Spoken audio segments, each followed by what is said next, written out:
Well, that was embarrassing. I'm sitting here talking to myself for like, I don't know, 4 minutes already. And it was because I didn't click the go live button. It was showing everything here. Guys, I'm a total noob at this. I apologize, but should be good now. I was working on getting the chat going, but that's pretty funny. I just gotta laugh at myself sometimes. So let's go ahead and get the chat going here.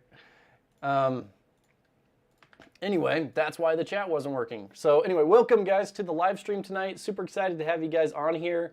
You know, this is like the first time I haven't had a video live, or at least released on a Friday in like a year. So it was kind of weird not having a video live today.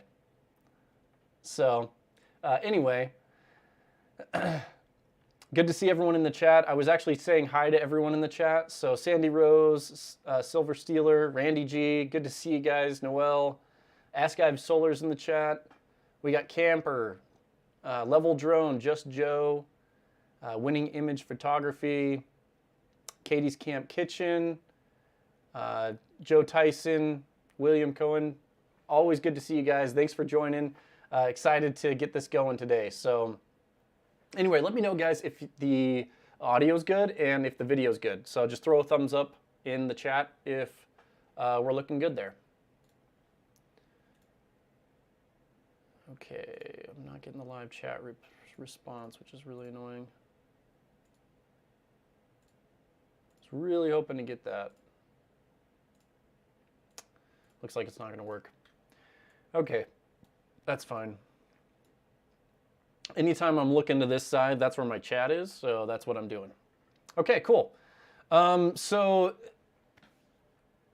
some of my last videos, I'm just curious what you guys have thought about those videos. I mean, it's been pretty cool, the 3,000 watt cart with tons of batteries on it. I had the Pecron, the budget Pecron power station. Thought that was pretty cool with the 400 watts. Yeah. Anyway, I have, I think 7 setups to show you guys, and I'll tell you guys, it was a lot of work putting this together into a presentation because I kind of wanted to balance a different, you know, photos of their setup versus, you know, words. And most of the people sent like a ton explaining what their system was and kind of what they did. So I'm going to kind of have to paraphrase it because I don't want to spend too much time talking about each one. But anyway, let's just jump right into it if you guys are cool with that. We do have a moderator in the chat today, PM. Thanks for taking care of that. And, you know, be on your best behavior or PM will take care of you.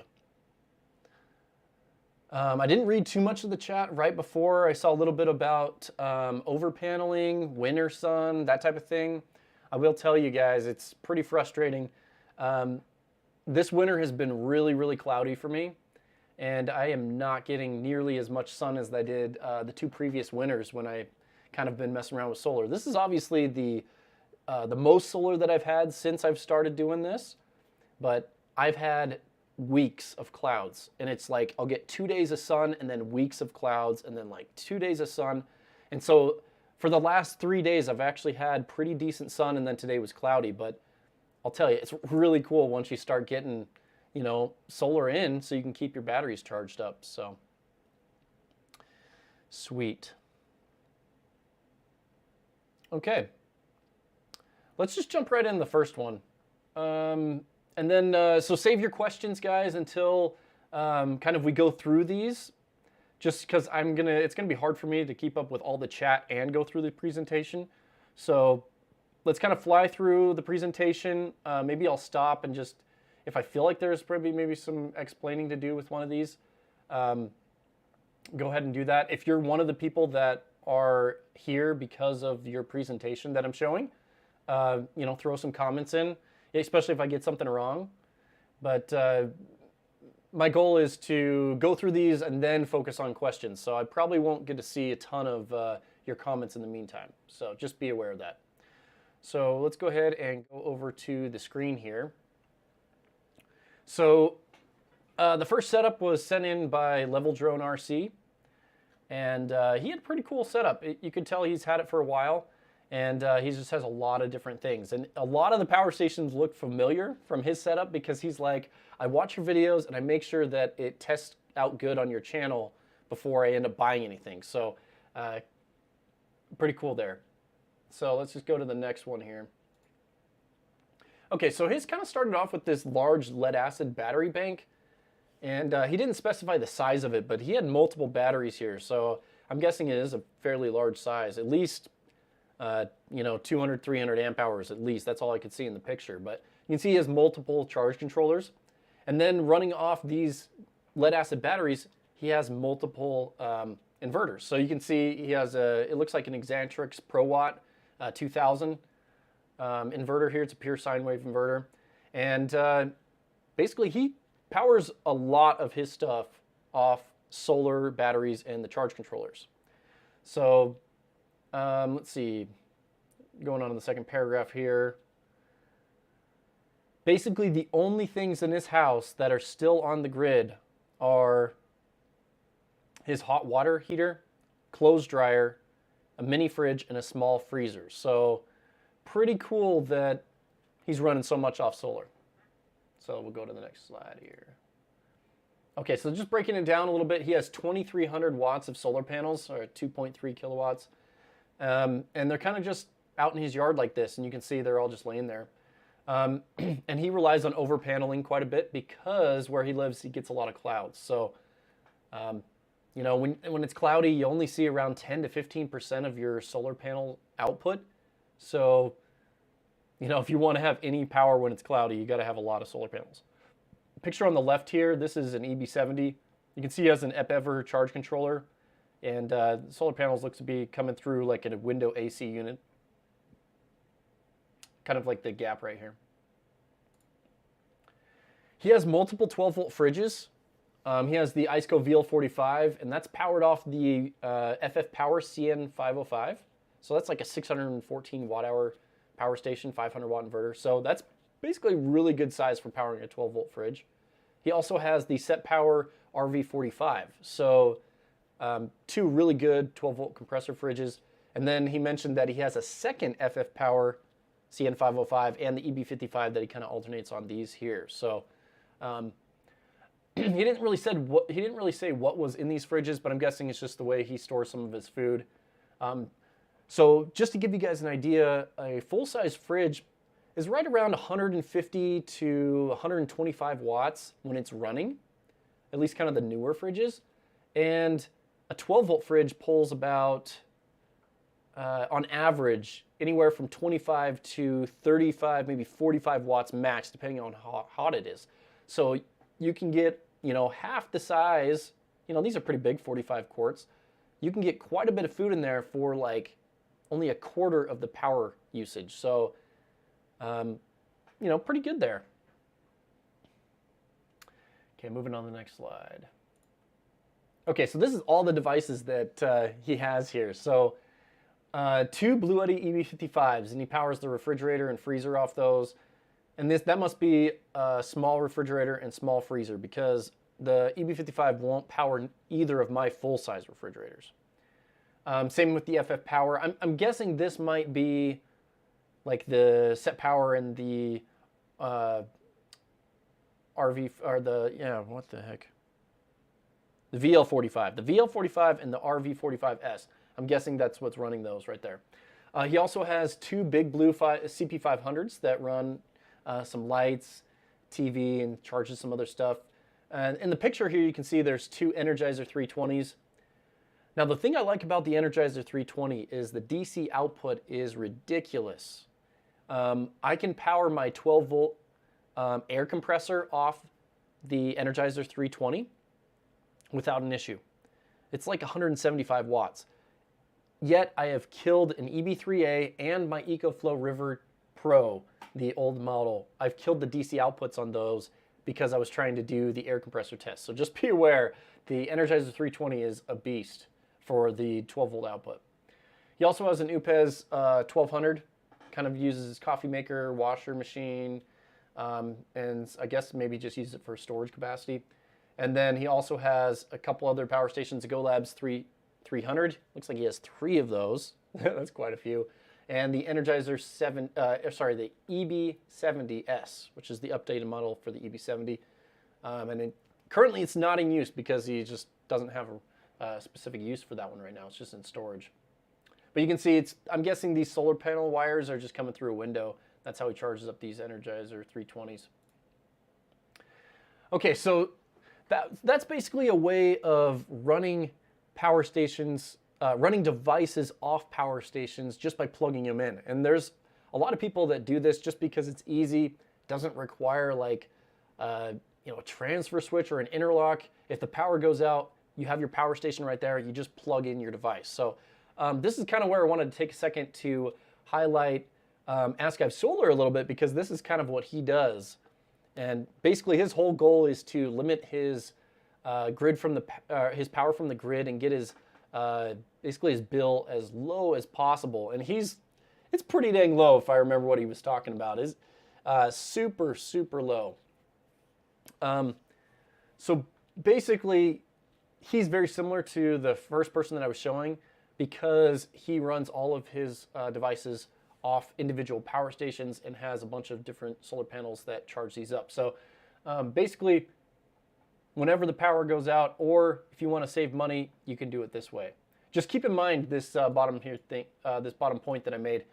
It does require kind of having wires a little bit around your house and coming in windows and doors. So if you're not down for that, if you got little kids that are going to be messing with stuff, probably not the best safety precaution here. But I will tell you guys, just because these setups are here in the video, I'm not like endorsing them for safety or anything. We're just showing off everyone's setup. So basically anybody here, you kind of know we're running things a little bit below the law with these power stations. So just be aware. So breaking down his setup a little bit more. So he kind of has like an entertainment area. And you can see the shot here in the middle. Looks like the EB3A. And nope, that's actually EB70. That's the EB70. So that's powering both of his TVs and the Xbox One Slims here. Actually, I don't know if they're the Slims. They look like they have the disk drives. Ace Volt on the left there, 2,000 watt power station. It's got about 1,500 watt hours, 1,600 watt hours of usable capacity.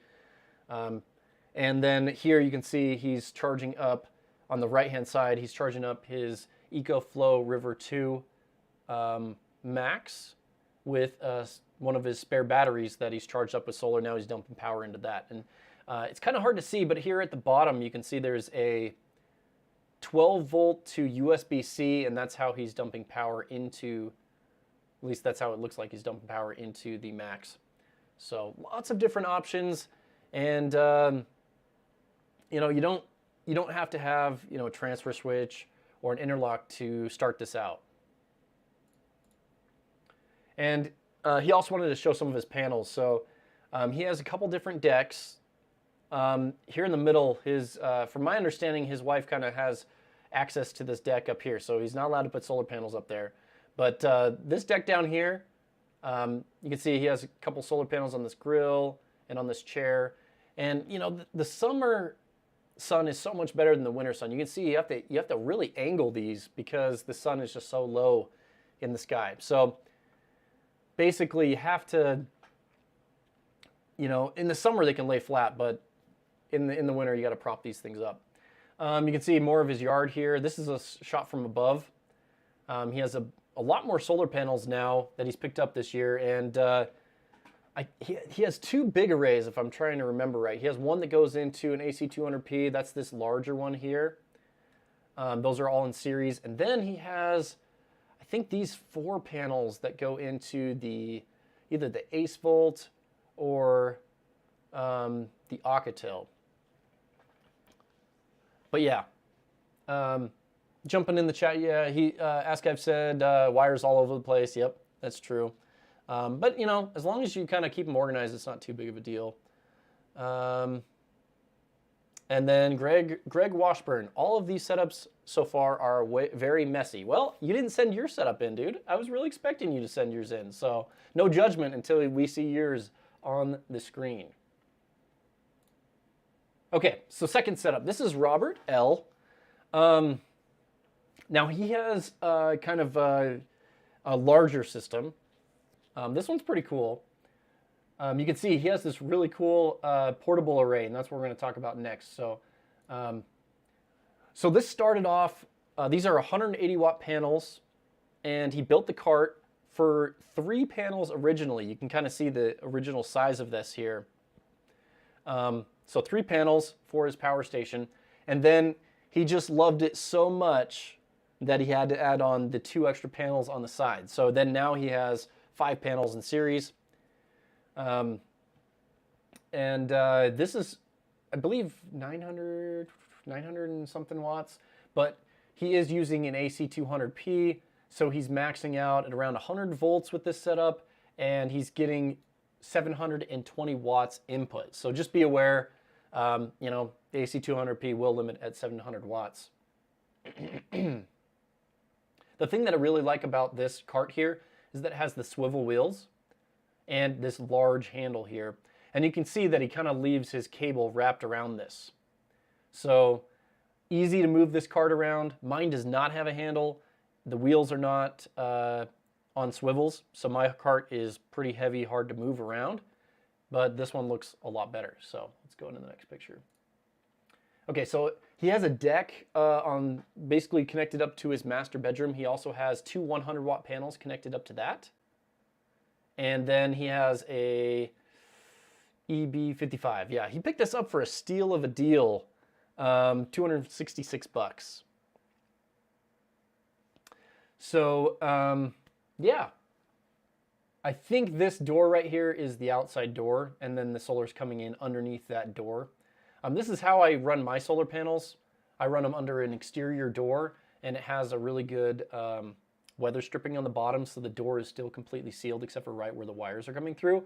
And it's like 10 feet until I hit my power station. So my power station is really close to that door. So luckily I don't have a lot of solar wires going all over the place. But so basically he uses this to charge his cell phones at night and to run an air purifier in his master bedroom. So pretty cool there. Very simple setup. And then this is kind of his bread and butter. This is like, you know, his full setup. So he has the AC 200p, and he has the solar panel array going into that. Now, if you take a look, this is a smart thing, and I haven't really explained this that much, but I have a DC disconnect or a circuit breaker. So just make sure if you're running any voltage or any amperage that's going to be kind of dangerous, that means anything going over 48 volts, and you know, you kind of want to make sure you have a disconnect or at least some sort of circuit breaker in there. So it's good to see that he has this circuit breaker here. So this is coming through the rim joist on the house, comes down through the wall and then into his setup. So basically this AC 200p plugs into his ProTran 2 6-circuit transfer switch. So this is very similar to the setup that I'm using. Transfer switches are very easy to install. You basically, it just ties into the bottom of your breaker, and then you just follow the wiring diagram and you can just easily connect it up. Reliance Controls has some really good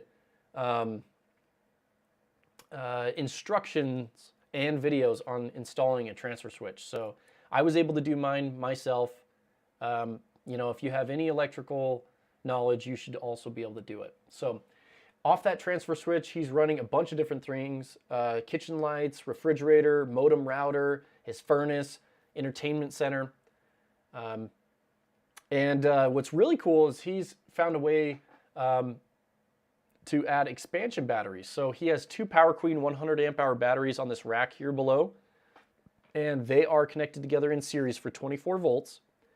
And then he has because they're putting out 24 volts, if you bump that up a little bit higher, you can get more power input into the AC 200p. So he has a 24 volt to 48 volt converter. And I'll show that here in the next page. He also mentioned that his first power station he ever purchased was the EB150. So he just uses that for extra capacity here. So you can see, if you have a place where you can bring solar in through the wall and hook up a transfer switch, it's just really simple to have, your power station right here plugged into everything. And, this works great for power outages, or, if you want to kind of run those circuits to lower your power bill throughout the day, this also works with that. Now, going a little bit back to the expansion batteries, that's around 2,500. No, it's 2,500 watt hours.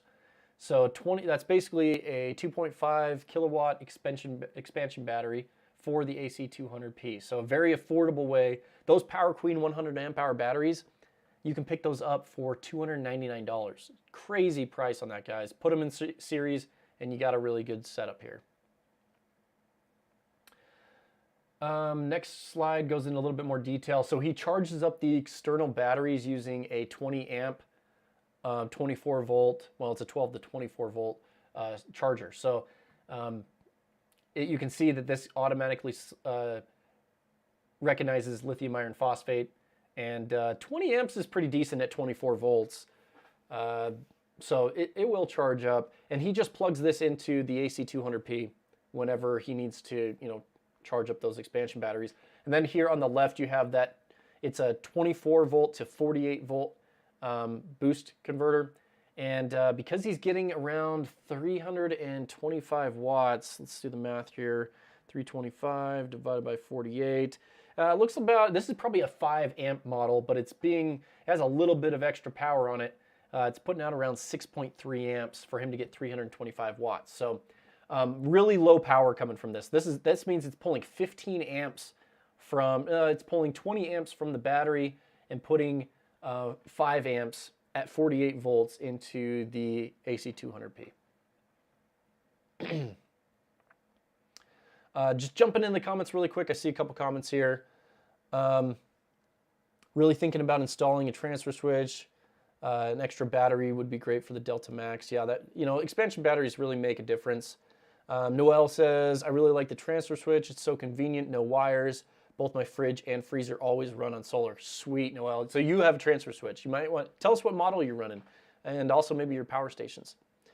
Sandy Rose, I'm going to try not to talk about the like button so much this time, even though there are 60 people watching and only 25 likes. Yeah, guys, Sandy Rose is my like button reminder smasher. So please hit the like button if you haven't. Of course, don't hit the like button if you don't like the stream. But don't stick around if you don't like it. I mean, the whole reason is you want to be here because you enjoy it. Okay, so, well, let's see. This was Robert, and I don't see Robert here in the chat. So I was going to say if he had anything extra to add here, but it looks like I don't have him in the chat. So if you're here, Robert, throw a comment in the chat. Let us know. But we'll go ahead and move on to the next one. Now this is Rancho Toxano's. That's his YouTube username. A lot of people, guys, out of my subscribers, I'm guessing a ton of them are just silent in the comment section. I do not recognize some of these names that have submitted these to me. So I'd love to hear from you guys, man. If you like the content and you want to kind of participate in the video, please, on my regular videos, throw in a comment, or even this one, Rancho Toxano. I've never seen him comment before, but look at this build. So this is a portable power station. Now this is using the Milwaukee Packout stackable containers. These are really cool. Okay, so I did see Robert here in the chat. So awesome, Robert. Hopefully I covered your system decently and I didn't go through it too fast. But anyway, I was very impressed with Robert's system. Really liked the swivels on his portable panel too. So here with, we're talking about this power station now. This thing is a beast. So let me go ahead and show you the inside. So these are 304 amp hour lithium iron phosphate cells. And this is a full DIY build. So he bought the cells by themselves and, put it all together. He has his own BMS. the balancing leads, the bus bars, all that stuff. Now I've built a couple DIY batteries and I really like kind of going through that setup. And they don't really have, you know, batteries that use these 304 amp hour cells in a very compact form. Usually when you buy a 300 amp hour battery off the shelf, it is this behemoth because they use these preset cases that have so much air gap in them and so much wasted space. So in order to get the maximum amount of, you know, space usage, you know, you go with these raw cells. So he has this 250 amp BMS. Now these are 300 amp hour cells, so each of these can discharge continuously, at least if they're rated at a 1C discharge rate, they could each discharge at 300 amps. I'm not sure exactly on the specs, I didn't look up the specs, but usually that's the case, a 1C rate. And he would only be pulling out, you know, like a 0.75 C rate if he was pulling the full 250 amps. Now that's like almost 3,500 watt. Oh, that's probably, yeah, it could be around 3,000 watts or so. Maybe a little less than 3,000 watts. But yeah, these are wired together in series for a 4S battery. It has a 200 amp circuit breaker for port on the side, and then it has a 30 amp port for charging, and I'll show you guys, or a circuit breaker for charging. So let's go ahead and take a closer look at some of the other stuff here. But very good, like you can see that everything's just really tidy in here. He did a really good job putting this together. So on the outside of the case, he has some really cool stuff. Like, let's take a look at, it looks like these are both the sides of the case. So on one side, he has these USB ports with voltmeters, so that's pretty cool, and then 12-volt sockets, and then power switches, so you can turn each of these off individually. And then on the other side, he has three different ports. This is an XT60 connection for charging, so this is where his solar plugs in. This one here is for charging the battery. I think he has a 30 amp charger. We'll see that charger here in a second. And then this bottom one is, so you guys have seen the Anderson power pole connections that I use that are red and black. There's 15 amp, 30 amp, 45 amp. These are the big Anderson power poles. These go up from, they have SB50s, these are called SB50s, 170s, 125s. They go crazy, they're huge. And they're used for RVs mostly. But you can, you know, install them. You can get these flush mount kits and install them on your setup. So pretty cool. So he has a 2,000 watt inverter that plugs into the large connection here. And he just has his own pigtail that plugs right in. So pretty cool. He did tell me that he wanted to have a smaller inverter, but he couldn't find one that was small enough to fit in the case. But he did say that he would have to worry about venting. With the batteries in there, you don't really have to worry about venting at all. Now, the total cost, I see a comment in here from, I just saw something about cost of the batteries. I think he spent $1,300 on this power station build. Yeah, MGM Adventures, $1,300 for this battery here. So the inverter, 2,000 watt inverter, and you can see that that plugs into an induction cooktop here.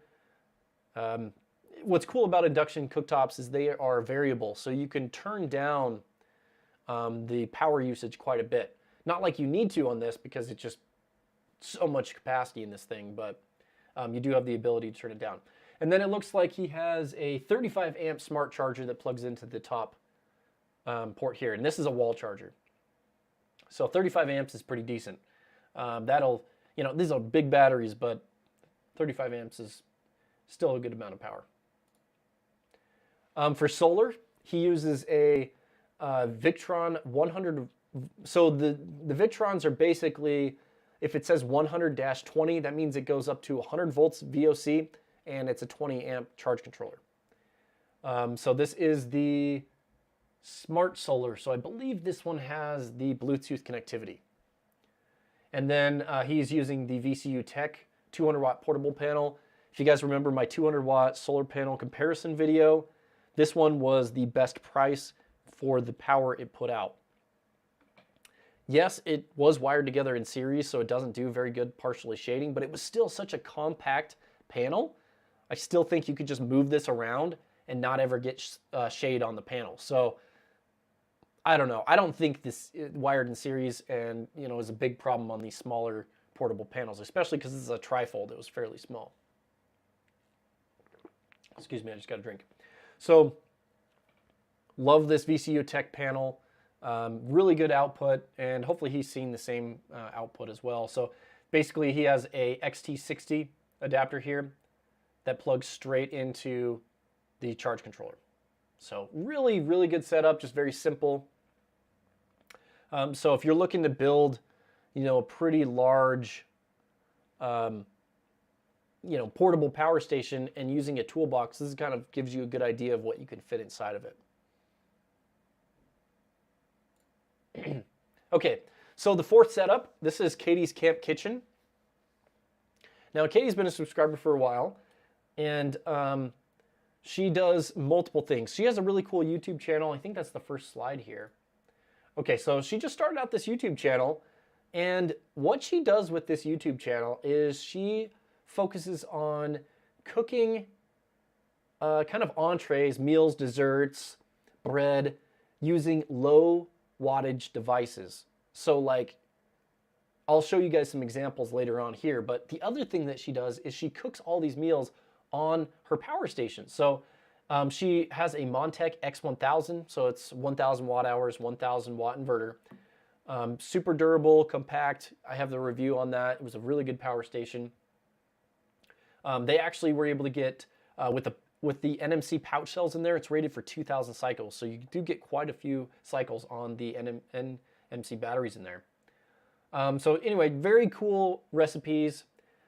So yeah, if you guys haven't seen her channel, she kind of just, it's very, like her videos are directed to the point about making these really cool meals. Like there's no wasted time. She has a lot of really good cooking tips in there. I love to cook myself. So I've kind of enjoyed watching these videos. So let's go ahead and jump into the next slide for her. So just to give you guys an example, she had a lemon cake that she baked in this crock pot here, and then also a chocolate dessert off the Montech X1000. And I had no idea you could do this, but you could bake bread in a slow cooker. And she did that for her latest video. No, 2 videos ago, she put out using a slow cooker on her EB3A. She cooked some bread. So power outage scenarios, RVing where you don't want to, if it's in the summer and you don't want to heat up your whole RV running an oven, you could do something like this. Also, if you just really are off grid and you don't have that much capacity in your batteries, you can actually go through and, kind of follow some of these recipes that she does, and you can cook your meals. So anyway, pretty cool. Jumping in the comment section really quick, just seeing here if I missed anything. I didn't see anything about a Bob. Oh, maybe they're referring to Robert. What do you think about using a Coda trolling motor battery box as a power station? Yeah, it should be fine. It should work just fine. Ramblin' Bob's reviews, awesome. Good to see you in here. There's a couple people that have joined. I see Krakotoa. Sorry, I botched that name. MGM Adventures. Anyway, guys, thank you so much for joining the live stream. Hope you guys are enjoying it so far. Yeah, just anyway, Katie's Camp Kitchen, very cool. So let's move on to the next slide here.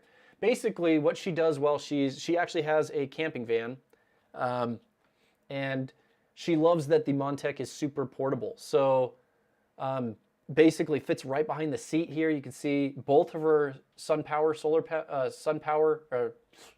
they have SunPower cells. The X-Star SP100s, they both fit behind here with the power station. So it's awesome to have that. And these are very, very efficient. They put out very good power. They're rated for 100 watts, but you see around 113 to 110 watts in really good conditions. And that's above really any other 100 watt panel I've tested on the channel. So these are kind of overrated. I'm guessing they're 120 watt panels, but they advertise them to be 100 watts. So she does use the Montec X1000 while camping, and she has 2 of these panels. So what's next for her? She kind of was telling me what her game plan is. She's looking to expand to a larger power station. She was kind of looking at the EcoFlow Delta 2, kind of more for like home power outages. These smaller power stations can't really run, the larger loads a long time. So EcoFlow Delta 2 is kind of what she was looking at. I will tell you guys, EcoFlow is going to be extending the Delta 2, or expanding the Delta 2 lineup. So right now they only have the Delta 2, which is basically the 1800 watt inverter, 1000 watt hour, it's expandable. Just be ready for larger power stations in the Delta 2 lineup that are LFP. So all LFP, basically upgrades from the first gen. This is going to be the second gen. So if you are going to be purchasing anything Delta 2, you might want to wait just a little bit. So second point here, Katie's looking into building a portable solar array, kind of what we saw with Robert, or kind of array that I have. Basically, something that's going to give her more power than she does with her 2 solar panels. And she's hoping that when she does have good solar, that she'll be able to run a small window AC unit in her master bedroom to keep costs low. And that would definitely be possible if she had, because most of those small window units pull around 500 watts continuously. So if you had around 700 to 800 watts, you could definitely offset the usage for that window air conditioner. Just be aware, if it's cloudy, it's not going to work.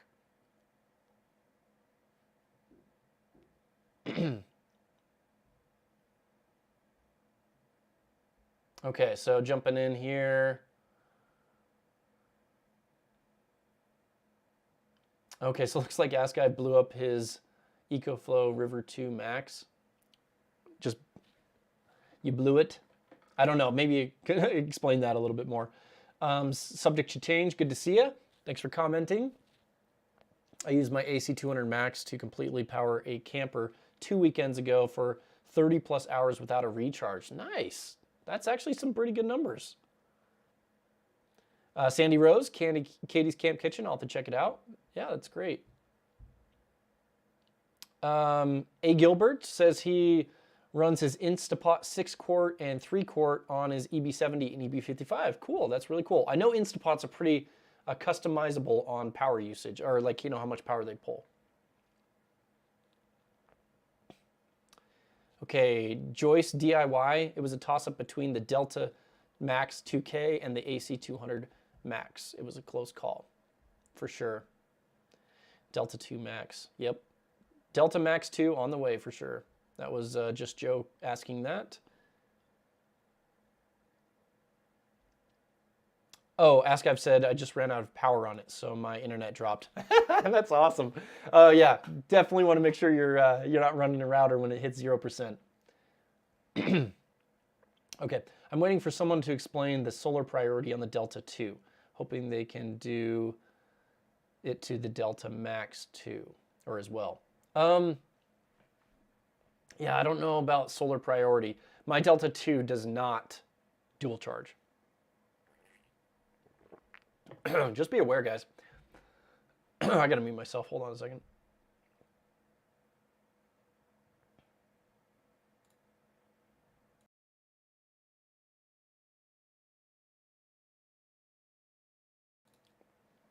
Okay, I'm back.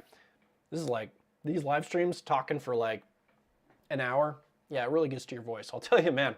I apologize if my voice is giving out here. I always kind of have to keep my voice a little louder because some people complain that they can't hear my audio. And so I boosted the audio and I have my voice loud. So maybe I'm going to talk a little bit quieter. Okay. Katie's Camp Kitchen, one more comment here, says I run my 3-quart Instapot and she'll have some videos on that too. So if you want to see more, check out her setup. Okay, so fifth setup here is Miss Catnipper. So she did not send me a picture of her vehicle, but I tried to find the most common color of the 2008 Outback, Subaru Outback that I could find, and I'm pretty sure this blue is pretty much the most common one that I see. So it'd be really cool if this was actually kind of what her car looked like. But she has a 2008 Subaru Outback. This, of course, is the turbocharged model, so not sure if she's going to have the turbocharged model, but these are fun cars. So her setup, she has in this car, she has a dual battery setup, which is pretty cool because she uses this car for camping. So basically, behind the passenger seat, she has this lead acid battery, and it's tied directly into her vehicle charging system. And so whenever the engine's running, it's going to be charging up this battery. And because it's tied into her system, it kind of equalizes the voltage with the starter battery. So she kind of has two batteries, and they both, she runs her devices off this. One second here.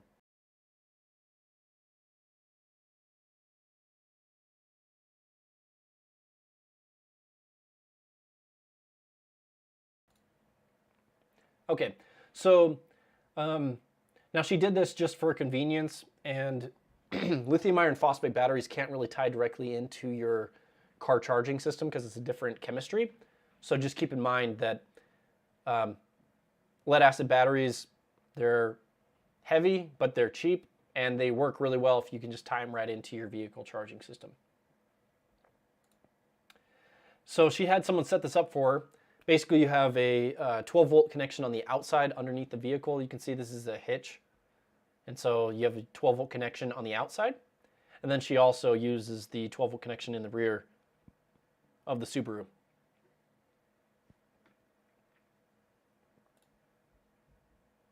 Now, what does she do with the power?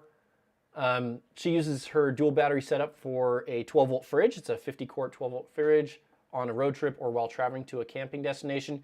She also powers a CPAP, a couple of 12-volt fans, and a small mini heater if needed. So basically 150 watts. Okay, so it looks like we just have Miss Catnipper in the chat really quick. So let me see what she said. I was just able to join you now, and there's my setup with my Outback. Yep, sweet. Did I get the color right? I was making a guess here. I just totally guessed on your vehicle, so let me know if I got the color right. It's the same year, but you know, obviously probably not the same setup here. She also has a couple other power stations. She has an AC 200p at home, I believe. She has an UPS 1200, and she uses when she's charging up the UPS 1200, she has three Blue Eddy SP 120s, and she hooks those into the UPS. She does have plans to upgrade to a larger vehicle because she just wants more room and to be more comfortable. So with that larger vehicle, she's hoping to maybe add a bigger power station battery setup in that than versus just having these two batteries. She has mentioned that her CPAP will go through both these batteries pretty quickly. And that's pretty normal if you have your humidity mode on the CPAP. It'll pull over 100 watts. So it'll kind of eat through your batteries pretty quickly.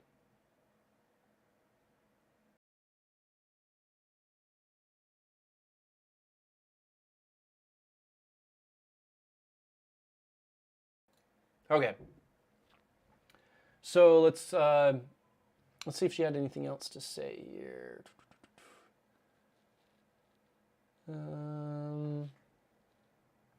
We got a couple comments I'm going to follow up with here.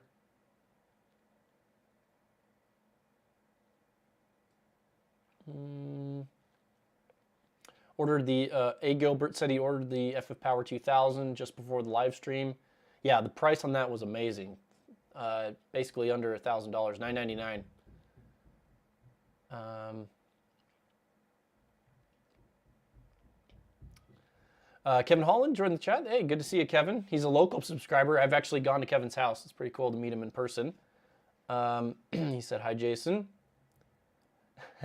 Miss Catnipper said it's not the turbocharged version. Yep, that's fine. The turbocharged Outbacks were pretty rare, but this was just a good picture that I found, so I went with this one.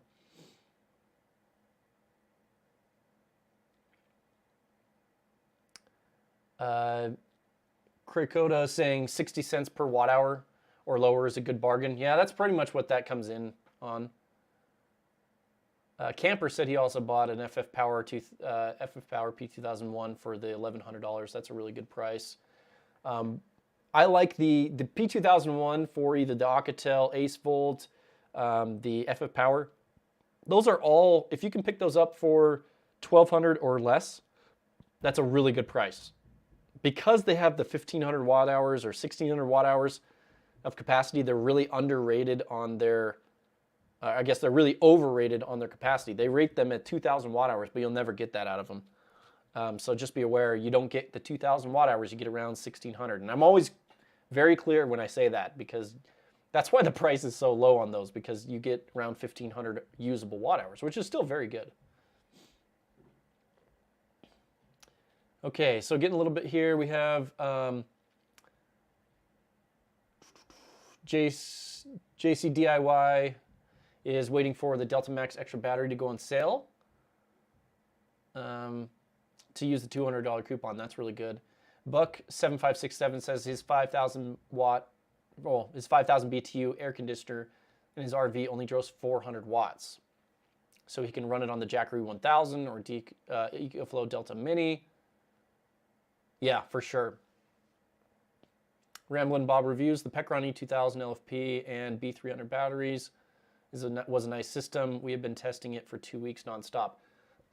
You'll have to clarify on the batteries. I've heard the batteries are not quite plug and play, Ramblin' Bob. I've had some people email me about the expansion batteries saying, yeah, this is weird calibration you have to do, and you have to, you just don't plug them in and get them to work. It's kind of like this weird setup. Maybe once you get them set up, it's simple. So I'd really like to see what you think about that, Ramblin' Bob. Kind of what your experience has been with the Pecron 2000 with the expansion batteries. The price is really good. You get them at 50 cents a watt hour. It's a 3,000 watt hour battery for $1,500.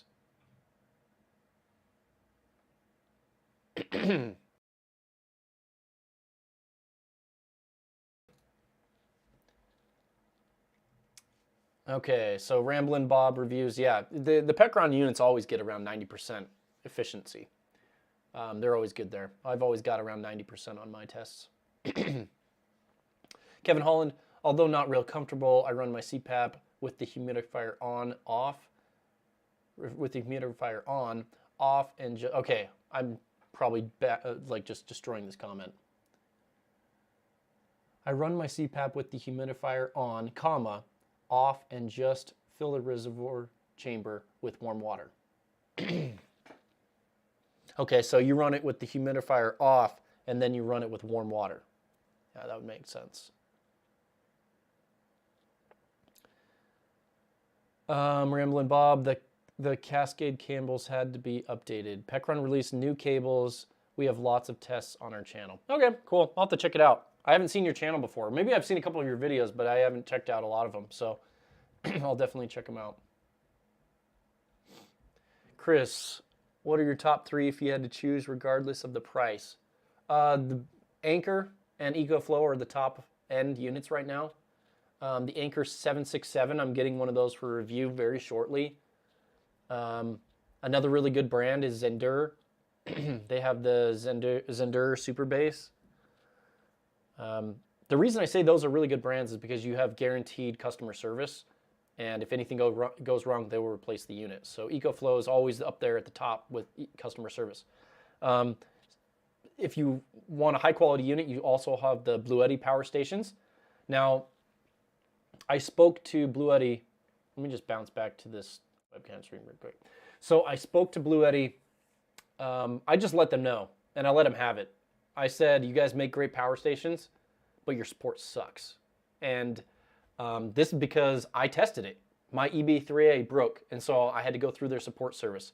So basically, they did get my EB3A replaced, and I went through the normal way. I did not do any special communication paths or anything. I emailed their support email, didn't hear back until 3 weeks. That's how long it took them to email me back. However, they did get back to me, and they did replace it. I tried calling their phone number. No one answered, ever. I've never gotten someone over the phone at Bluetti. So the email has quite a bit of delay, and I've heard a lot of people that just don't even ever hear back on email.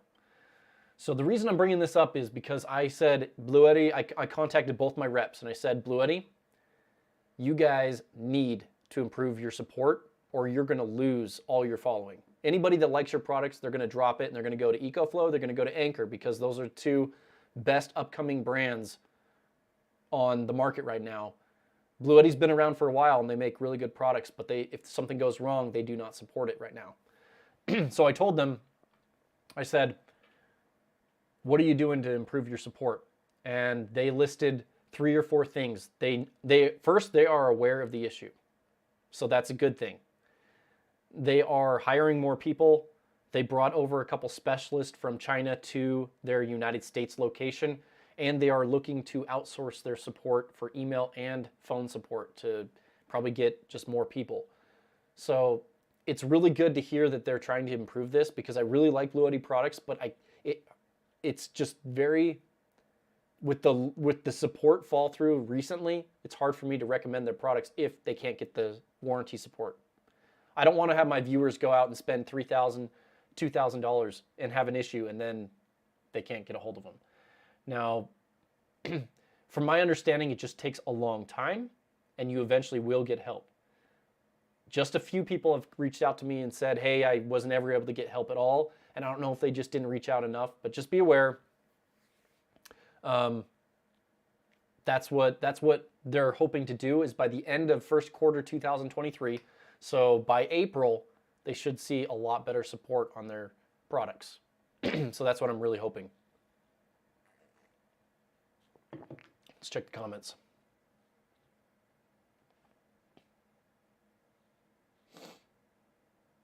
Okay.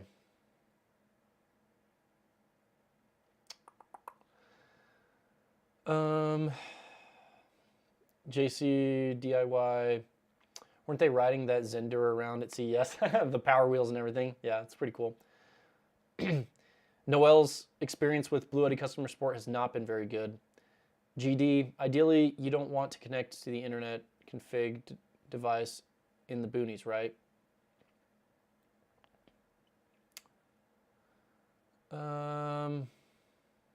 My limit on email reply delay is 3 business days. That's a really good standard. Noel's JC DIY said that's why they went with EcoFlow. Silver Steeler said it seems to be Chinese New Year for 364 days. Randy G went with EcoFlow. EcoFlow has 2-hour service responses. Gregory Washburn saying good for you, Jay. Yeah. Ramblin' Bob reviews. I really like Bluetti, but have had bad customer service with them. Was going to buy the AC500 with all the batteries. Woo! That'd be expensive. The people they hire have to speak tech support, and then they'll say, get back to you. They don't. Okay, so basically, they just don't get back to you. Gregory's saying that Bluetti support does suck. Yeah. Yep. I took a hit on the 800 life cycles, 80% capacity, unfortunately. Okay, well, JC, luckily they do have the newer, larger power stations coming out with LFP. Yeah, I'm looking for Sandy Rose is saying those are big improvements. Yes. I'll tell you guys what I told them. I told them when someone calls, they need someone to pick up the phone.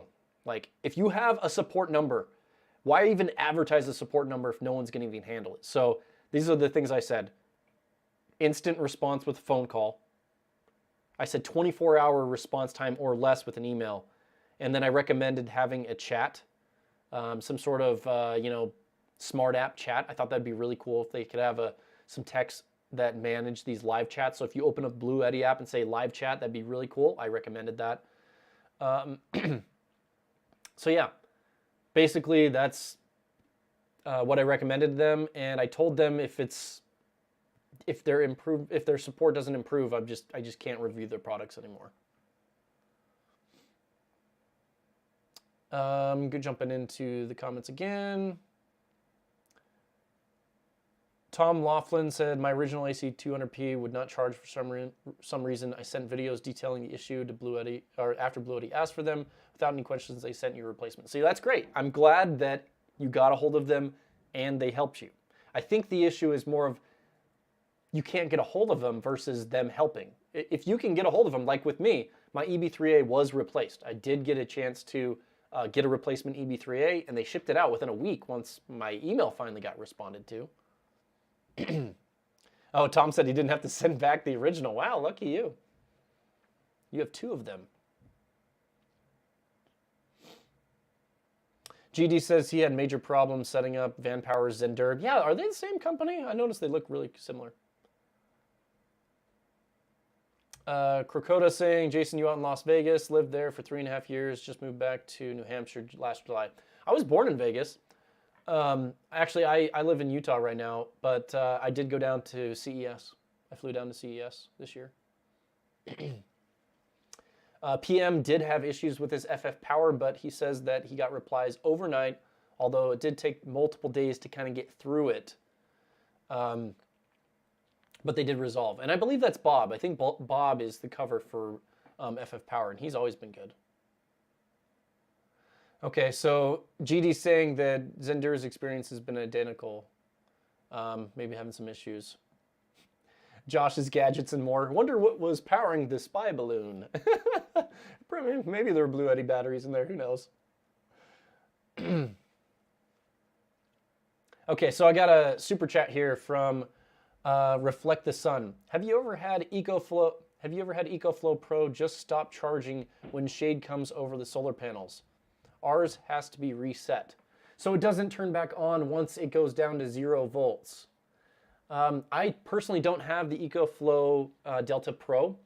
I only have the Delta Max, but it's gone in and out of solar panels just fine. What you want to make sure is that you go into the EcoFlow app and you upgrade to the latest firmware. So make sure that you're running the latest firmware on the EcoFlow product. That's the one huge benefit to having the smart app for EcoFlow, is you can go through and update the power station to the latest firmware. And a lot of times, if you go through the firmware update notes, they say what they fixed. And so a lot of times it's like, oh, fix this charging issue, or fix the fan noise to be less RPMs, or there's a lot of things that EcoFlow does on their smart app to make the power station better after its first release. Okay. JC DIY, I literally made my decision on EcoFlow while watching your head-to-head video, so thank you. Yeah, I'm glad.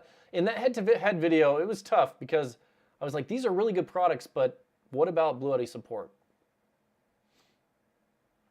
Yes, Silver Steeler says, I've been lucky, knock on wood, with all my Blue Eddies, probably just jinxed myself. No, so I will tell you guys, out of all the Blue Eddy products I have, and I have a lot of them, right? AC 300, AC 500, all the AC 200 models, so the 200 Max, 200 AC, 200p, and the EB 200p, and then even the small ones, EB55, EB70, EB3A. The only problem I ever had was because my EB3A, I tortured it, and I put like 25 amps to the DC output. So it was my fault. I broke the EB3A. So just be aware, I have not had any serious issues whatsoever with my Blue Eddy products. It's not the products that are the problem. It's just the support. So I still have a lot of trust and confidence in their products. I do believe they're releasing products that people want. Like, for example, the EP900.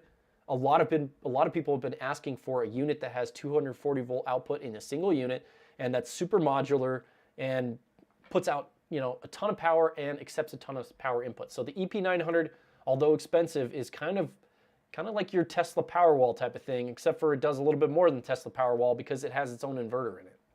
So pretty cool there. Okay, jump through the comments here a little bit more. Also really wanted to get, so this is Ramblin' Bob Reviews, wanted to get a hold of the Allpowers 400 solar panel to test. Now, I actually had someone just email me about the Allpowers 400, and they were seeing average power around 350 watts. So pretty good output for that 400 watt panel.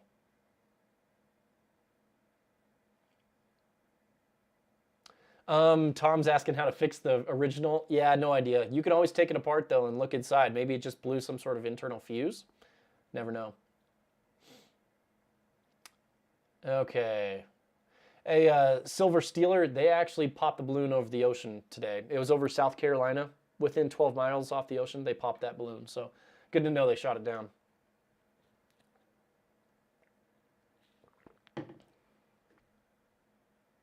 Okay. So I'm going to answer a few more of these questions and then we'll jump back into them. And I'll let you know, guys, there's so many comments in here. It's hard to go through them, even with slow mode on.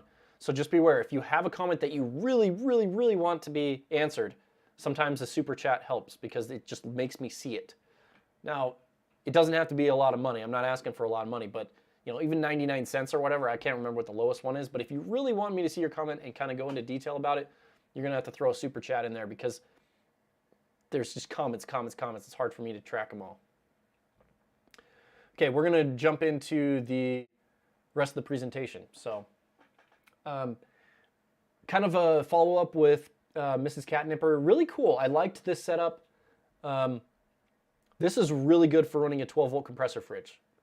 And that's kind of what she does with this as she camps. So, okay, so now we're here to Silver Stealer. Now, he's in the chat, so it'd be good to kind of hear his feedback a little bit here. But we can break down his setup a little bit. So looking at the panels here, well, let me just give you an overview. There's a lot to talk about. So he lives in an apartment, and he has a lot of these portable panels. He started out with these portable panels first, and then he noticed that he didn't want to like damage them by using them all day, every day. So now he uses some rigid panels, and I'll go into that a little bit later. But you'll have to tell us, Silver, what do your neighbors think about this? Do they ever just say, I'm going to walk off with this solar panel? You know, I'd just love to see what you're thinking here. With just like, your neighbors think it's cool. Sometimes if you live in a really good area, like you have a really good community. Like in my neighborhood, we have a really good community. Like our neighbors are all friendly. You know, most neighbors are friendly. And they won't just pick up your stuff and take it away. So I'm curious, if you have this stuff out here, you must have some good neighbors. Moving on to the next slide. Okay, so these are the solar panels he has. He has 3 glass panels. They're the Renogy 320s. You can see that in the bottom left. He has 2 Bluetti PV350s. This is this bigger picture here. And then he has the 2 of the smaller panels, a PV200 and SP120. And this kind of shows you a little bit of his power stations. So he has a lot of portable panels, and that's kind of what you have to do sometimes when you live in an apartment, is you have to be able to put them away so you can set them out and really get a lot of power, and then you have to, you know, put them away because you can't leave them out overnight. So he has 4 power stations. He started off with the AC500. I believe he flies a drone, and his wife is winning image photography. Basically, they both kind of use these power stations while on the go. So probably to charge up cameras, fly the drone, things like that. So started with the AC50S, moved up to the EB70, and then he picked up the MillerTech EB200, which is very similar to the EB200 I reviewed from Bluetti. It's just a slight, I don't even think there's any differences. It just has the MillerTech on there. I think it came in at a really good price, the MillerTech did. And then he purchased the AC200 Max with hopes to get expansion batteries. And you can see that he's getting around 717 watts charging input. And I believe, maybe you can clarify if that's the AC200P. Oh, well, actually both of these could take 900 watts solar input. So he's getting around 717 watts. And I'm guessing that's just on one of the power stations here. I'm going to jump into the chat here because I think I saw winning image of photography. Do they make bigger cups? Yes, they do. This is a small cup that I'm drinking from. Okay, so one of our neighbors joined in the... Oh, okay. So one of our neighbors joined in the PV200 on the left is his. Okay, cool. That's fun. Just having like all these neighbors just laying these out. Let's see if she's got another comment in here. Okay, so it looks like Ramblin' Bob might have some problems. He said that, yep, you really need to be careful with anything foldable. People will just walk up and snatch them. Man, that would stink.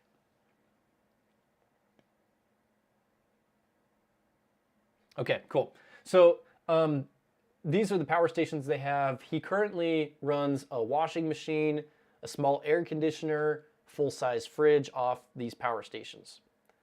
And I really like how he has the Harbor Freight dollies.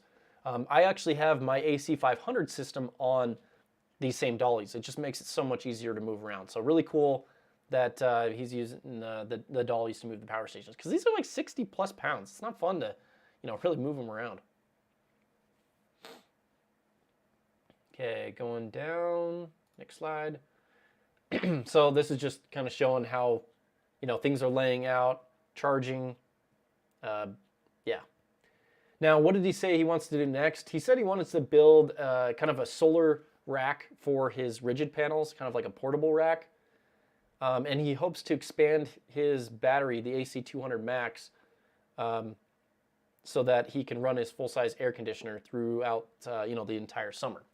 Now, Silver, if you think you can kind of do a little bit of DIY, maybe you can look back at the stream and check out Robert's setup, because he had the AC200P with those 2 expansion batteries.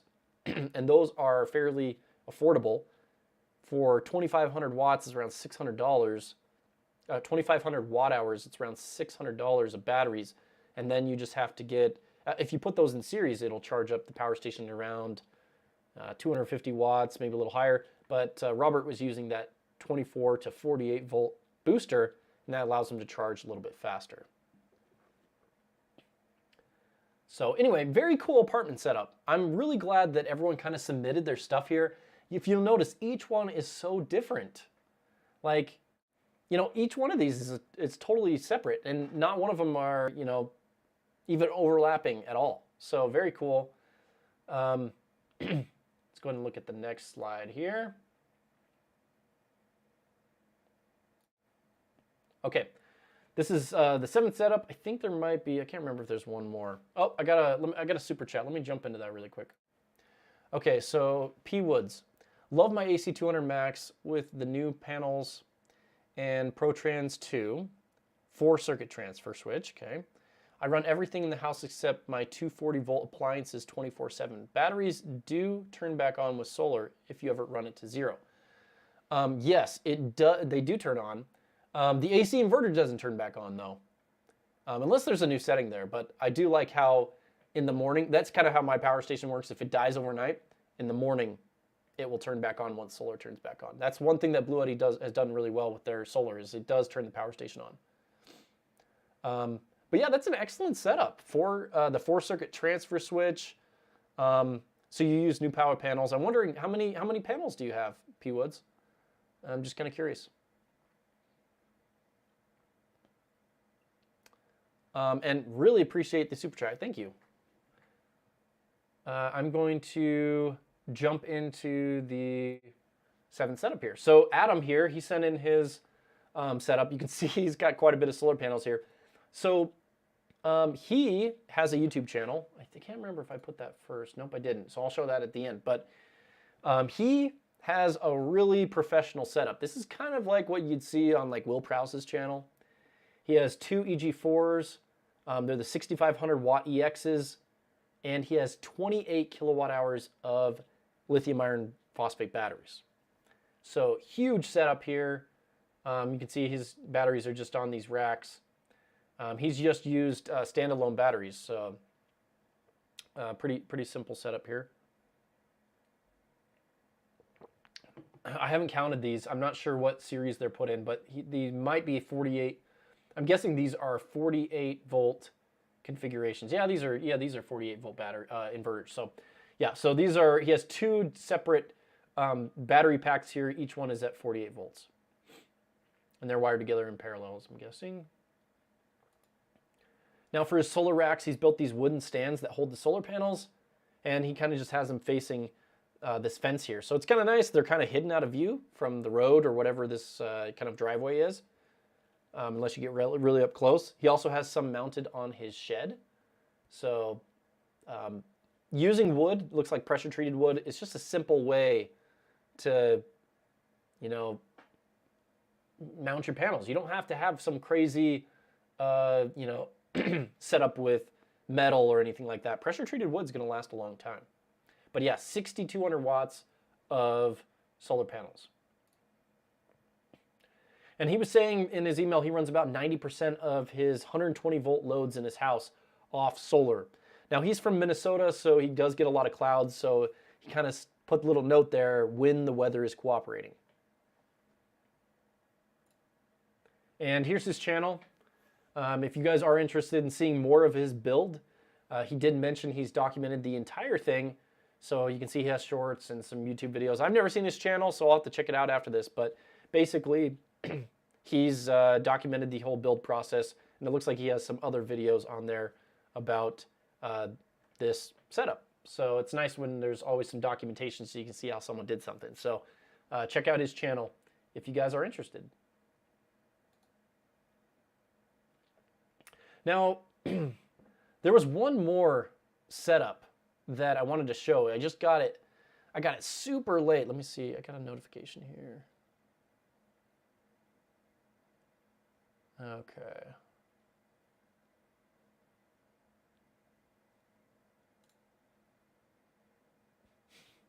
Oh, I got a super chat. Actually, it's called a super sticker. So let me jump out a little bit. Okay. Awesome. Thank you, Kevin. Really appreciate it. 20 bucks from Kevin. Thank you so much. And he put a comment here. You do such a great job teaching us. Thank you. Yeah, well, I'm definitely learning. I'm not a pro. I mean, you look at a 48 volt setup like what Adam's got. That's quite the system, right? So I'm not quite there, but my main goal is to try to explain solar on a level that I know it, which is just simple. And I've noticed that there's a lot of videos out there that don't go into the really, the basics of solar power stations and the panels that you plug into it. And so just, if you guys have, if I can open this up, I think I just want to show you guys. I have a couple really basic YouTube videos that go over this. If I could just get to my channel, I should have a bookmark there. So let me jump to the second screen here. Okay, so just pulling up my channel here. This voltage drop video was a really good basic video about how to set up your wires if you're running your wires. So I definitely recommend checking out this voltage drop video. Another one that was really good that a lot of people gave me really good feedback on. I passed it. Maybe I didn't. Goodness, where is that video? Maybe it was back farther than I thought. It's my DIY. No, it's not my battery explode. Oh, here it is. Okay, this finding the right solar panel. This is a really basic video about when you buy a power station, taking a look at the specs, and then finding out how you connect your solar panel to it, whether it'll do panels in series or parallel. And I also go over the differences between portable folding panels and glass rigid panels and why you should choose each one. So if you're very new to solar and power stations, check out this Finding the Right Solar Panel video. And then also there's one other one that's a really good intro video. Yeah, I don't know, you kind of just have to go through every single one of them, but not watch every single one of them, but checking out basically how they're set up. But I'll get rid of that, minimize it. So that brings me into my setup, and then if I have, kind of depending on what's up next, we can go over, there's one other person that submitted pictures to me like an hour before the stream, so it was just too hard to get into my presentation. But what's my current setup? Because it is kind of always evolving. So I have 975 watts on my roof of my shed, And this was a really fun project. I have a video on this. I'll show you guys later. And then my portable rack here is a 720 watt array. Now both of these go underground in conduit to my house.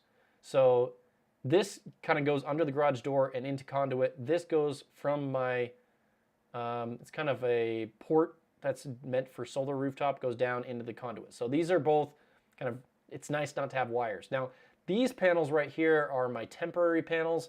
I have them, I'm just gonna use them, so why not? I did have 3 of them, but I lost one of them. The New Power caught fire. These are New Power 210s. And I guess I'll break that down really quick. The reason my New Power 210 had that hot spot was because there was a defect somewhere in the panel. Now, I'm going to be putting out a video in the future, but basically, any defect will be exaggerated under partial shading conditions, especially if the partial shading is right where the defect is. And so I'm guessing that I had a bad solder joint on one of my panels right where it was covered up by snow. Now we had a huge snowstorm. It was like a foot of snow. The snow came off these panels and fell onto these panels here. And before I had a chance to get all the snow off, it was like only 2 hours. One of these panels had a hot spot and caught fire in just a little teeny place. It kind of melted. Now these other 2 panels, they were completely fine. And that's because they didn't have any defects. So one of the easiest ways, I'll bring myself up here. One of the easiest ways to spot these defects is by using a thermal camera. So I went out and bought an expensive thermal camera so I can go out and look at all these solar panels and see if they have any hot spots. And then I'm gonna make a video on that because these cheaper panels don't have all the safeties in place that a rooftop residential panel would have. So I'm gonna be recommending this here on out. If you're gonna be mounting anything permanently to a roof, especially to your house, you wanna be using UL listed residential panels. Now, if you're gonna be mounting something to a shed or a ground mount system or a portable system or something leaning up against your house, I think it's okay to use the cheaper panels because they're not going to have quite as a risk. But just be aware, hot spotting from bird poop, hot spotting from partial shading, if there's a defect, you can have a very bad result. And that's what happened to that New Power panel is there was a defect, and under partial shading, what happens is the power that's being pushed through the panel gets concentrated in those shady cells. It absorbs all the power. And because there was a bad solder joint there, that's what I'm guessing, it melted that. So hopefully with the thermal camera, I'll be doing a future video and seeing if there's any other defects in any of the panels that I have.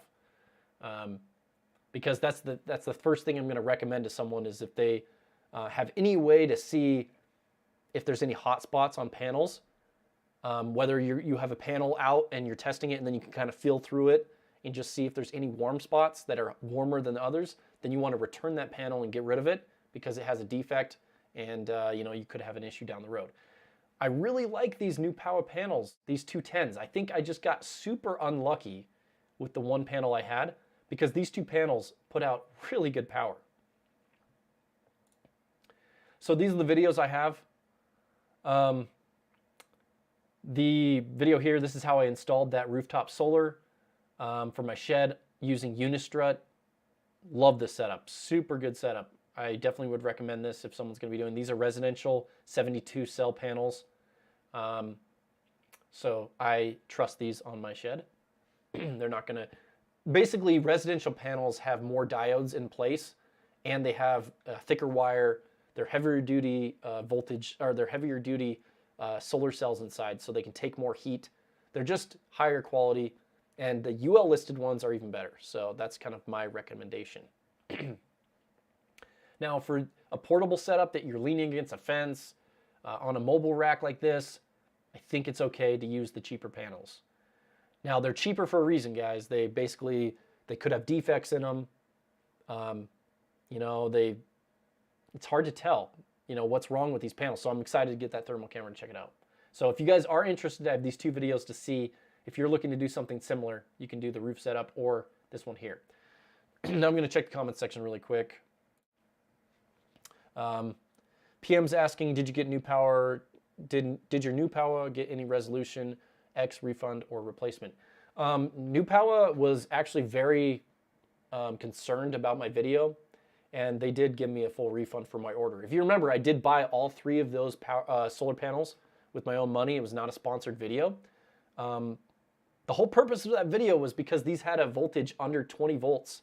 So I could hook these 3 of these together in series on any of the Bluetti smaller charge controllers and the Bluetti charging enhancer. And I was getting max wattage, but then I had the issue with the panels. So they did give me a refund, and they said if I want to go back and try any new power panels in the future, they would give me a future discount. So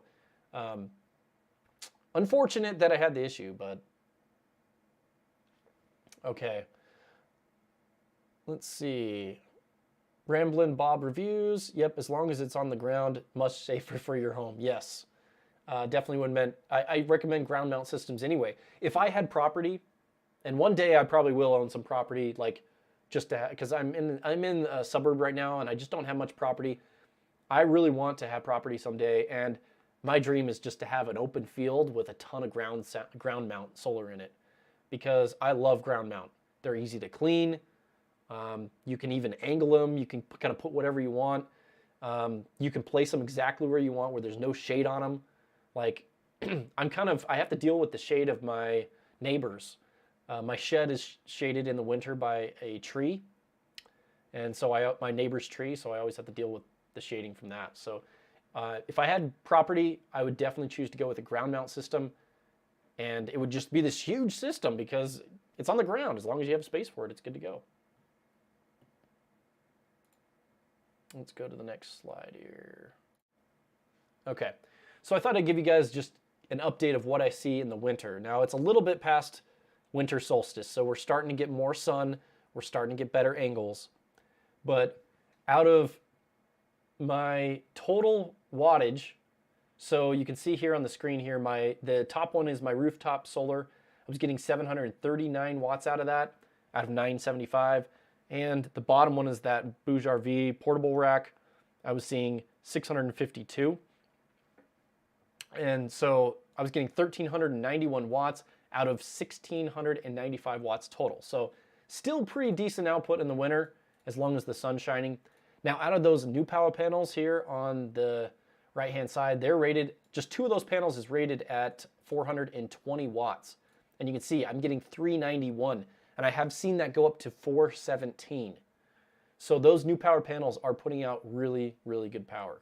Just stinks that I lost the 3rd one. And they don't have them anymore, unfortunately. I bought the last ones out of their inventory. They don't make those lower voltage panels anymore. So they've kind of gone to a higher voltage, less amp setup.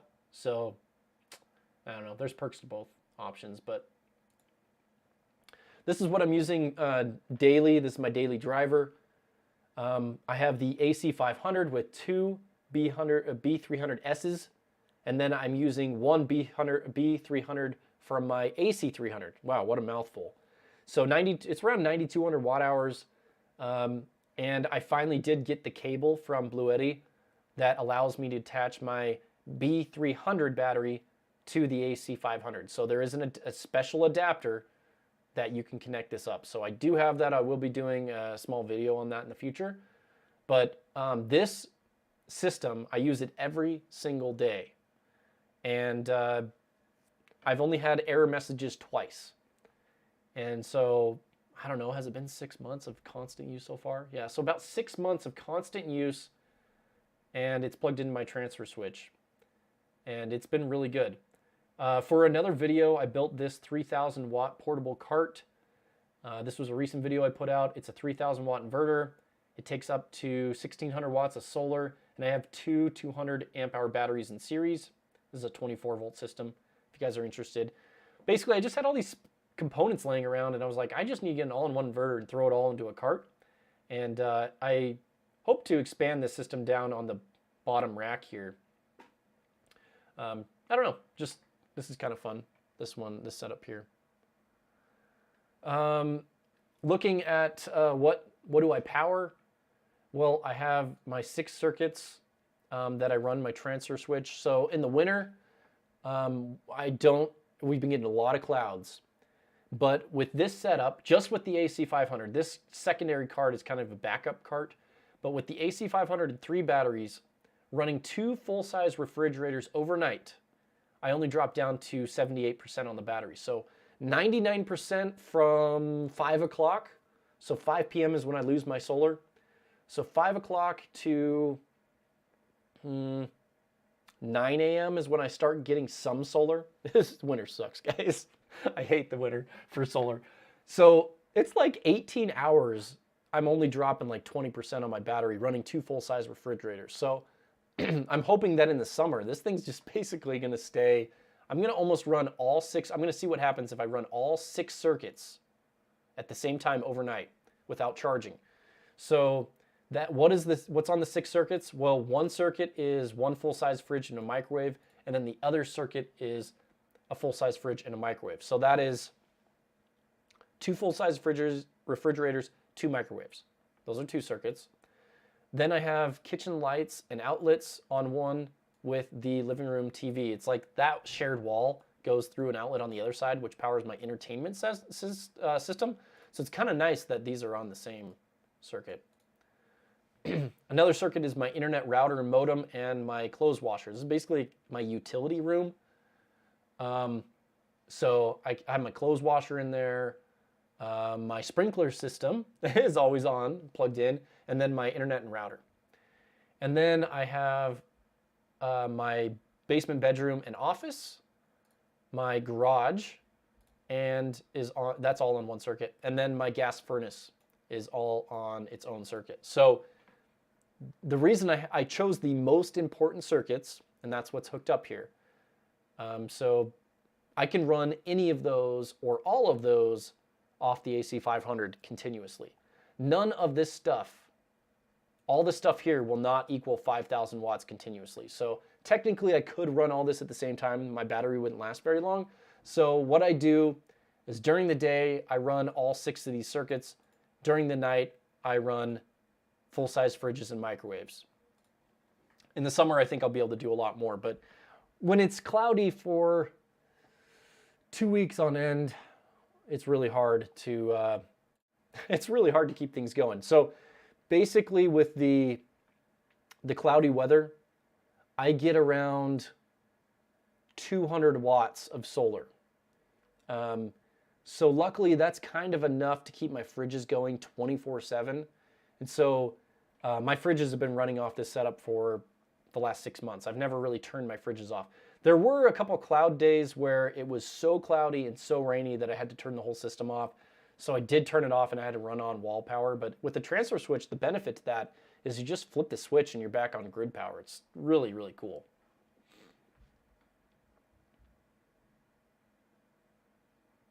Okay, so let's go ahead and jump into some questions really quick. I think I got a super chat, so let me jump into that. Chris Hoyt, best power that supports pass-through. Okay, so best power that supports pass-through charging, AC charging. So best power station, I'm guessing.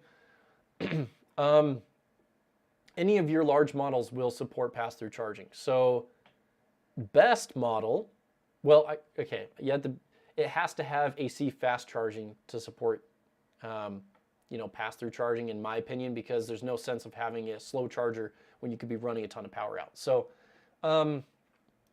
first one that comes to my mind are the Delta series and the Bluetti series. So the AC200s, and they don't really support like real UPS functionality, fast charging. So you'd have to go up to the AC300 with the Bluetti series. So AC300, AC500.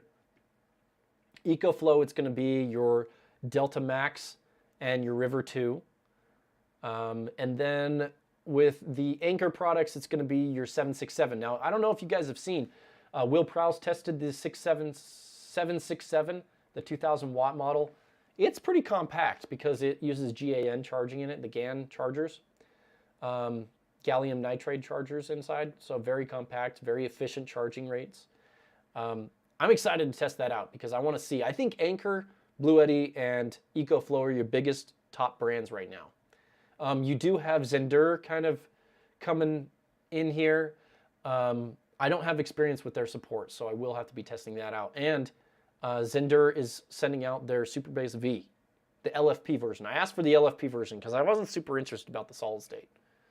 So I wanted a realistic test on the LFP version. So heads up for power stations coming. I have the Anker 767 coming. I have the Zender Super Bass V. And I also got one of the Ugreen power stations that I saw at CES, the Ugreen Power Room 1200. I won't be doing that one for a while. They're not sending that one out for a while. I don't think it's quite ready. Any others? I've been testing a FosseBot 2400. It's basically like an Alcatel or an FF Power P2001, but with upgrades. So it has adjustable charging, 2400 watt inverter, a couple of other little features that are better. The problem is I had some issues with the inverter, so I'm waiting to see what's up with that. I'm just looking at my schedule here. Oh, I have the EcoFlow River 2 Pro that I'll be reviewing soon. And Blue Eddy has a new power station coming out. I can't really talk about the details on that, but they do have one coming out. Let's jump through some of the chat really quick. Hitting an hour and 30 minutes on the live stream. Kind of want to keep it under 2 hours, or at least 2 hours is max. Looks like PM was answering Chris' question. Check out what PM was saying. Basically, he was saying all the speeds that are really good there. Ramblin' Bob Reviews. Did you guys see the video where somebody put the 5,000 watt server rack battery with an all-in-one inverter on a dolly? That was a cool idea. Yeah, that was Lithium Solar. Yeah, Lithium Solar has some great videos.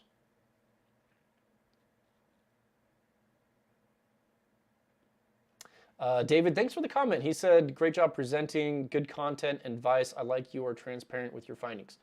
Yeah, my goal on my channel isn't to sell a product. I mean, it benefits me, obviously, when you guys buy products, but I'm never going to recommend a product for you guys to buy that's garbage. And that's why I kind of had to explain the Blue Eddy support earlier.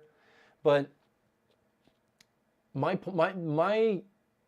vision to what a good review entails is something that's fast moving, doesn't waste time, shows you the performance, shows you guys the features, and then if I find any issues. And that's kind of what my reviews are all about, is I put it through all the tests, and anything that fails you guys know, anything that it passes you guys know, and then I have my power station grading sheet that you guys can check out and compare all those findings with all the other brands that I've tested. Jumping back in the comments here.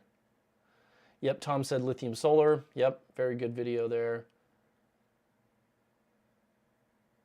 Yeah, so Chris Hoyt was saying that his Rock Pals doesn't support full fast-through charging. Yep, that is true. Any of the big brands I mentioned.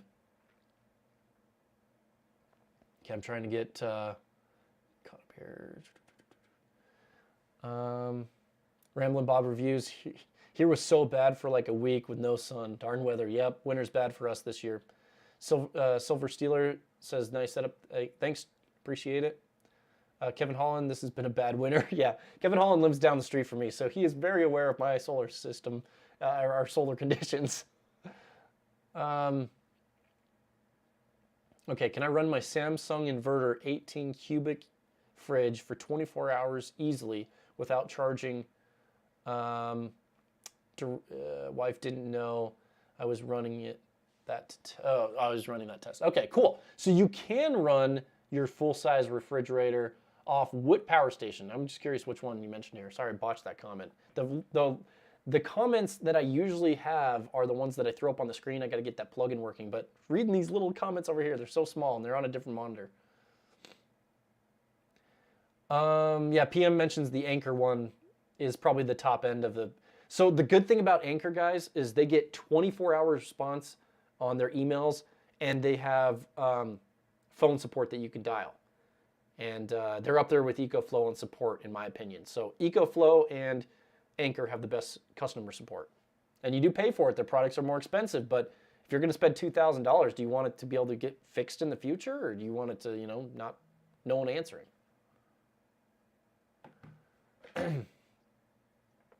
Okay. PM's looking forward to the reviews. Really enjoyed seeing their setups. Yeah. P Woods really enjoyed seeing their setups. Yeah, this was really fun. I would love to do this again in the future. Maybe I could do 2 or 3 of these every live stream. I think that'd be cool. Just have a little section of every live stream where you talk about viewer setups. I was very surprised, guys. I only got like eight of these. So, I mean, it can be any setup, whether you're living in your car, whether you have a couple power stations and solar panels. Doesn't have to be a big setup. Or if you have a large setup, like what Adam was showing off, his 48-volt system, that's cool. Silver Steeler was kind of right in the middle with, he had a lot of different panels and, you know, different power stations there. That was a really good apartment setup. Robert, I loved seeing his portable rack. That was really cool. Miss Catnipper, that was great seeing the Outlook, or the Outback. I mean, you know, sometimes the simple setup is the best because you don't have to deal with all these components and stuff. And with Katie's Camp Kitchen, she kind of uses hers in 2 ways, you know, for her YouTube channel and for car camping.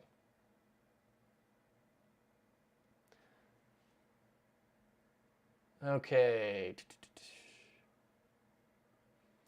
Winning Image Photography. Bluity has a new power station come out before they ship the last new power station they put out. I think AC500s have been shipped out. I got my AC500, the battery. So I bought one of those batteries up with my own money, you know, $2,000 or whatever, because I wanted that capacity. And it arrived to me pretty early. But I was literally the 7th person to buy a battery. I got up early to make sure that I was going to get stock. So maybe it's first come, first serve, and I got the battery fairly quickly. I haven't heard anybody complaining they haven't gotten their AC500 yet.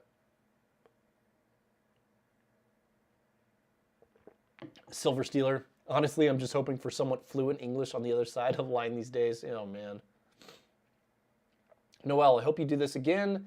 Did you get my photos? Yes. So, Noel, I'm gonna go through those right now. I do not have words to put to the photos. I just got it right before the stream, so we'll just bring it up really quick. Well, Noel must be Leon. I'm guessing you're Leon. Maybe confirm with that so I don't show some random pictures. But Noel, let me know if you are Leon that sent me the pictures in email. JC DIY. I got the Delta Max for sale at $15.99. Wow, that's a really good price. But the extra battery is $15.99 as well. But you can get it on sale for $1,100 or $1,200. That's pretty good.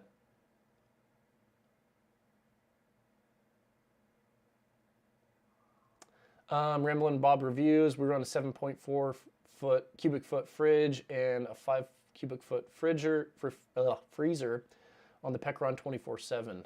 Handles it like a champ. Yep. My testing. What did I get from my Pecron E2000 review? I thought the E2000 is one of the best budget power stations. It got really good capacity. The inverter put out good power, and it offers really good solar input. Does not have UPS mode. It does not have fast AC wall charging. So, you know, there's some downsides to it compared to the others, but it's also very affordable. I'd kind of put the Pecron in the same category as the Alcatel FF Power P2001, that type of thing. It's around the same price.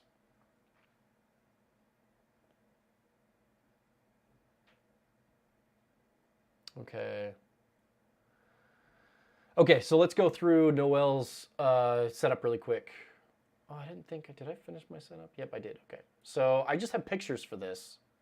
So this is just gonna be some pictures. And they're kind of messed up a little bit in order. So let's check these out. Okay, can I zoom in on this? Yeah, I can. Okay, so this looks to be, these are kind of like the first times I'm looking at these pictures. But looks to be a really nice kind of rigid solar mount here. And this looks to be using Unistrut. So Unistrut is galvanized metal. It's really nice that way. But yeah, a couple different panels here. And it looks to be facing south. So probably get some good sun here. Oh, and then he put this nice, so is this a second one? Look at the ground here. Is it the same? Yes. So he looks like he has 2 of these setups. The first one here has this nice decoration around it, so it, you know, kind of hides the solar panel rack. I like that. That's really cool. And it'll only get bigger as the plants grow on it.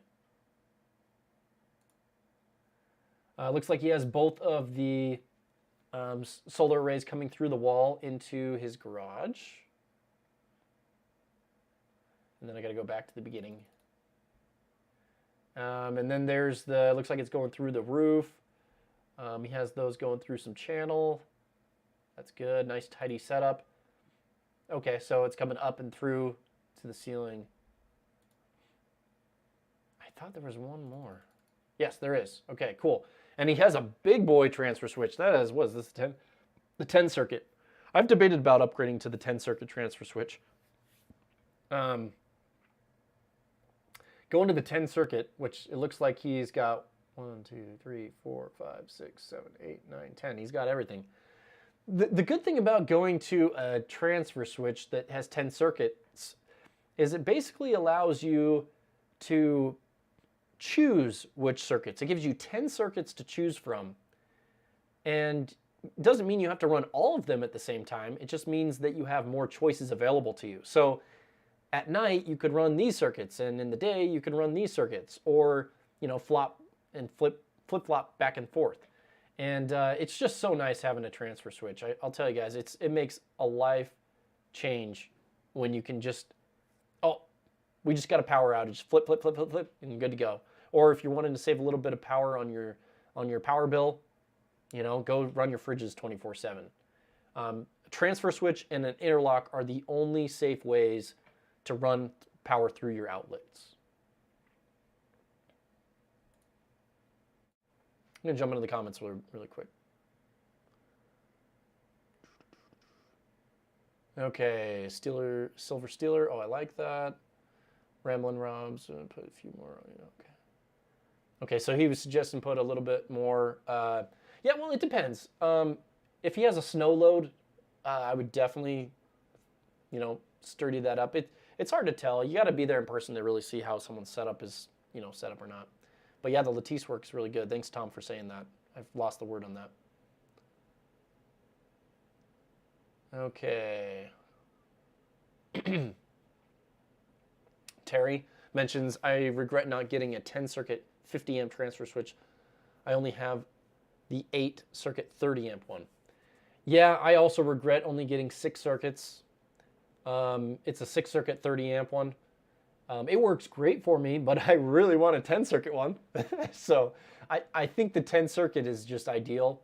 Plus, it gives you the freedom to run a dual, so you can run your 240 volt stuff. So if you wanted to run a stove or, you know, an oven or something like that, if they were electric, you could do that. Maybe a well pump, something like that, if you had a heavy enough inverter.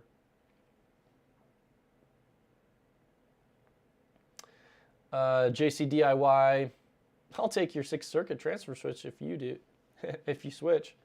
Yeah, I don't know. I'll see what I'm going to do. I think a family member is really interested in it, so I might just give it to a family member. They're not that expensive. It's like $300, and you can install it yourself. Sandy Rose, nice setup, Noel. I agree. It was a very good setup. I would like to see. I didn't get pictures of like the power stations or if you run inverters or batteries. I don't know. They just didn't come through.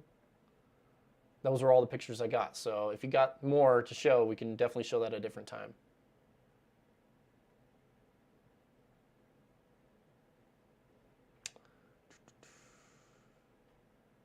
Okay, Terry's recommending a Generac one so you can update to an automatic one. So this is why I don't do an automatic transfer switch. If you're looking to run stuff during the day off solar, you have to have the choice. Like, I want to run this on solar. I want to run this on the grid. So an automatic transfer switch, from what I understand, is it only senses when the power goes out and flips over to your power station. So if you want to have a choice of what you do, you don't want an automatic one. That's my understanding. I don't know if that's right. I haven't looked into an automatic transfer switch that in depth, but I think that the manual one works better for my use case scenario.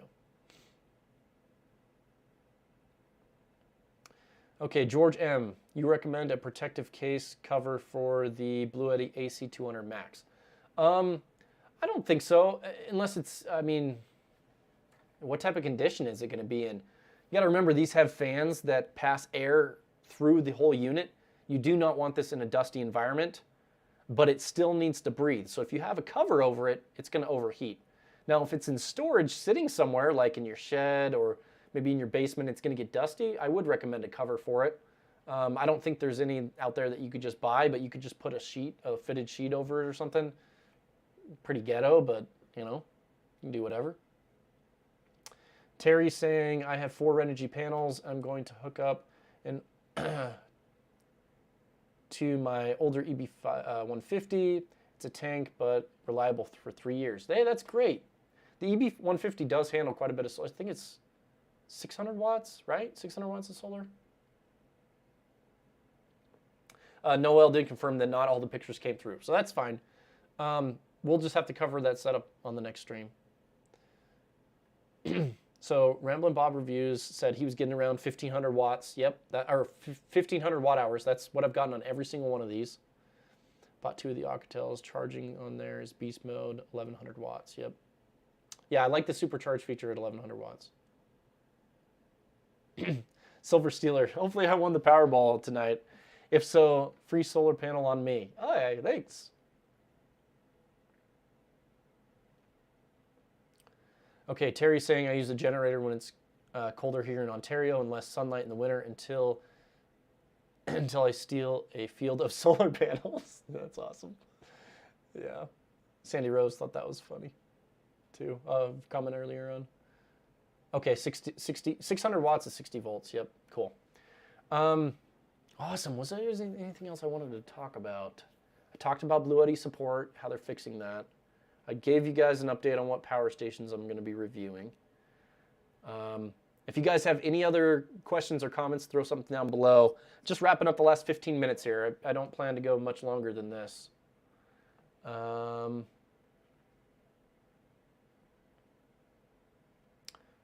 Yeah, I like how the Alcatel is kind of grab and go. No charging bricks. I can show you guys the Fossey bot really quick. I don't know what the review is going to be like because I'm still testing their support here. I got to grab this thing. It's huge. Oh my gosh. Okay. This is the Fossey bot. So look at it. It looks just like an Alcatel FF Power Ace Volt. A little bit slightly different design. So what's nice about this, it has a 25 amp DC output. So like the Blue Yeti, 25 amps. It has an adjustable charging rate. So you can turn this down to 300 watts. So this knob here goes from 300 watts all the way up to 1,100 watts. And that was the thing that I didn't like about the Alcatel or the FF Power is it jumped to 1,100 watts instantly. So this gives me the choice to charge it at a certain rate. So now I can charge it at 300 watts if I want. This kind of has like a little bit of a weatherproof thing. I don't know about these. There's flaps on the side that are spring-loaded. And I'll tell you, you're supposed to leave these openings running, and multiple times I've left these shut. But the review for this was supposed to come out yesterday, but I have an issue with the inverter. The inverter on this unit kind of makes a weird noise.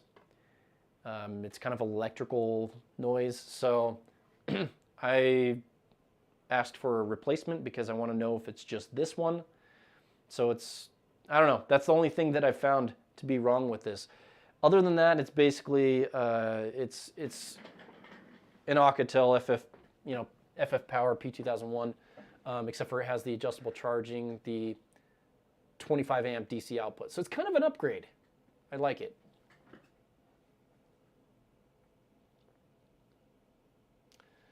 Okay.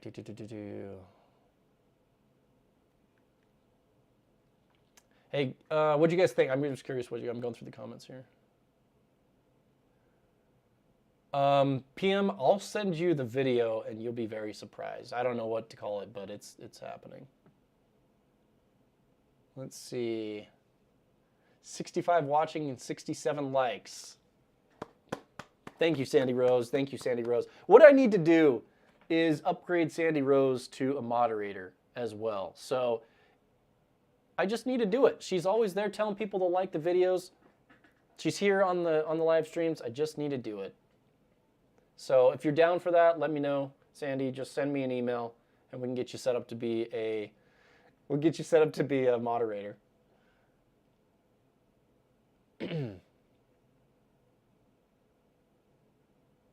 Okay.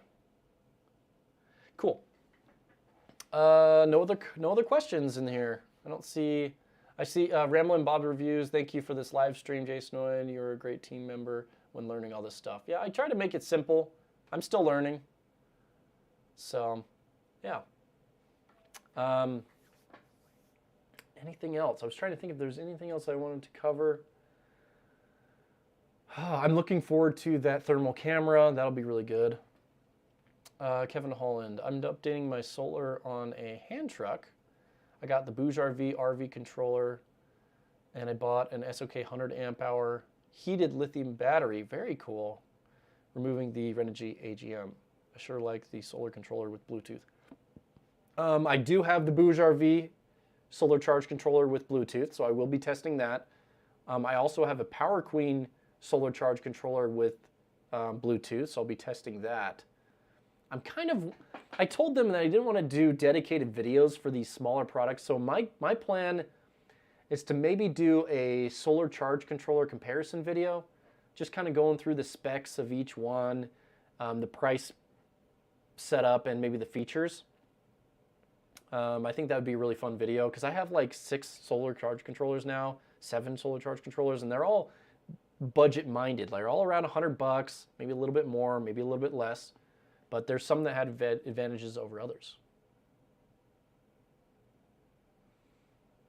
Okay.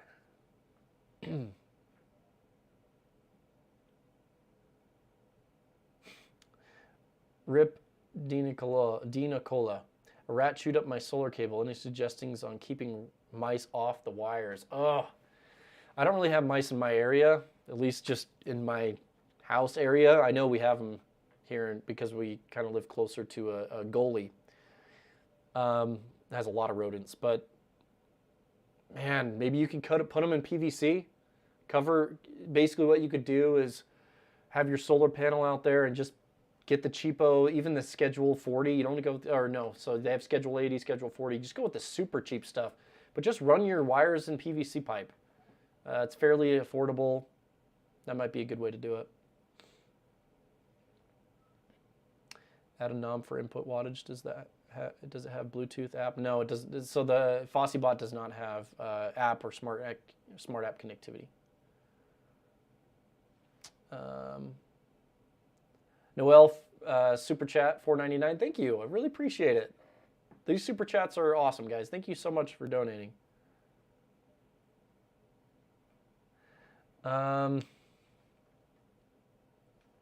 PM, I'm just here to keep the spammers away. No, you do a great job.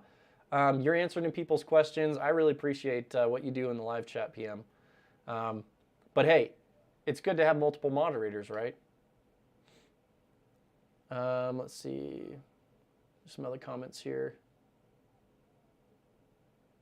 Okay, so David's saying switching between inverter power and wall power is a great subject. So on my transfer switch, so maybe just a more in-depth transfer switch video.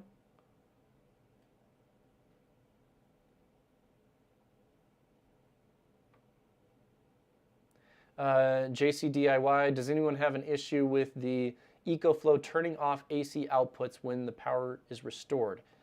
I tried the lab feature and it still kicks off. I think it's called a lab feature because it's not perfect yet. Hopefully in the future they'll have that, because that'd be so cool to have it whenever your batteries hit 0. Once they're charged back up to maybe 5% or so, it turns on the AC inverter again. That'd be really cool. Ramblin' Bob Reviews said rub your wires in dryer sheets to keep the mice off that. That's probably a good idea. Kevin Holland's wondering what size inverter he should get for his batteries. 100 amp hour battery, 1200 watt inverter, so a 1000 watt inverter, maybe a 1500 watt inverter, but you're going to be capped at, well, it depends what the battery, I didn't get the specs on the battery, but most 100 amp hour batteries are good for 100 amps continuous, which means 1280 watts. Are the AC outlets in the Alcatel P2001 actually grounded in UPS pass-through mode, or are they non-grounded outlets with a hole for a ground plug to sit in? MA, basically, they have metal in there, so I would consider it a floating ground. And so I'd have to test when charging off the wall. But my entire system right now, my computer, lights, all that stuff that I'm plugged into right now is running off my FF Power 2001 with the pass-through mode. So it works fine with sensitive electronics and everything. I mean, I have like a $1,200 editing computer here. Well, the computer. I got the video card. Remember, like a $2,000 editing computer, which is running just fine off that power station. So I trust in the system. I have not tested if it's grounded once it's plugged into the wall for the pass-through power. I do know that when you're plugged into your wall and it's passing power through, it puts out the full 120 volts that you're getting from your wall. And then when you unplug it, it drops down to the 110. So I'm guessing it probably would be grounded.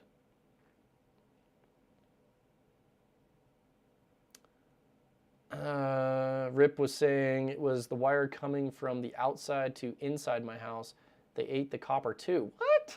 Those are some hungry mice. Yeah, you can probably Google it. You find some other things, but in from outside. So it was inside the house that they chewed it. Yeah, try the dryer sheets is what they recommended. Okay, so PM, I hear that they are making wire covers with food-based plastics. Okay, so you probably don't want to leave that wire out. Interesting. Yeah, trying to be a little bit more environmentally friendly. Okay. Definitely worth looking into. So any wire that you guys have, make sure it's protected somehow. Tom wants to know about zoning laws. Yeah, that would be hard because it's just so broad and every area is a little different. Yeah, and that's what you said in your next comment. It's highly regional. Totally agree.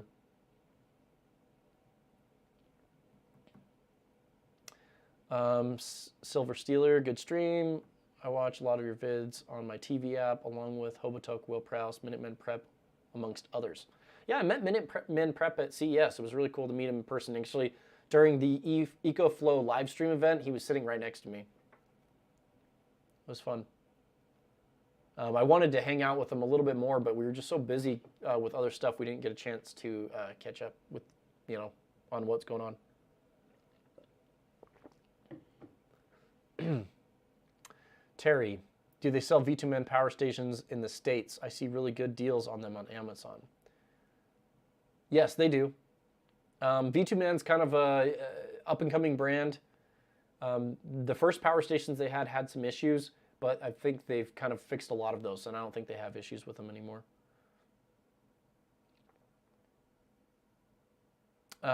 Sandy Rose is saying rats hate peppermint. Get a bottle of essential oil. Ooh, that would be strong. And a few cotton balls and rub it all over. Yeah, that might help. JC DIY says, I always use steel wool on openings when living in an RV. Worked nicely. Oh, that's a good idea. Winning imagery for photography. I know I wouldn't chew on something coated in castor oil. Yeah. Hot pepper might work too, she says. Ghost peppers. Yeah, that would definitely do something. Recommended a source for an Aviation XT90 SAE plugs and accompanying wire to make one's own cable. Amazon is a great source for XT90 connections. You can get the ones with the built-in resistors that keep the sparks from flying. Let me throw that up on the other screen really quick, see if I can find those. The XT90s that I've used, I've really enjoyed them. So we'll come in here. Oops, yeah, so I think I got these ones.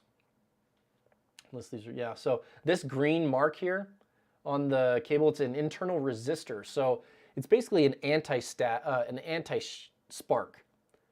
And these are good for a ton of amps because it uses silicone wire that can get really hot. But yeah, I've really gone to using these lately. So I would recommend these. What else? Let's see. SAE plugs. Yeah, you can just get SAE ports on here too. They have SAE ports like this that screw in, so you could put silicone on the back and then screw it in and then wipe it all off. Lots of these. I would just make sure it's 10 AUG or 12 AUG. Don't get the cheaper ones. Looks like they've had a lot more options here. Before, there was just nothing to choose from. You only had like one. So it's good to see a lot more.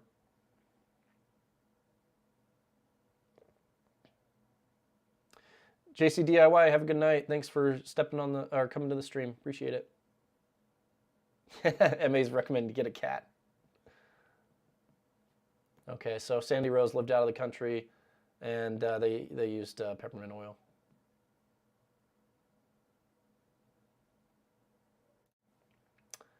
Doesn't look like the bells and whistles type, but it had 14. Okay.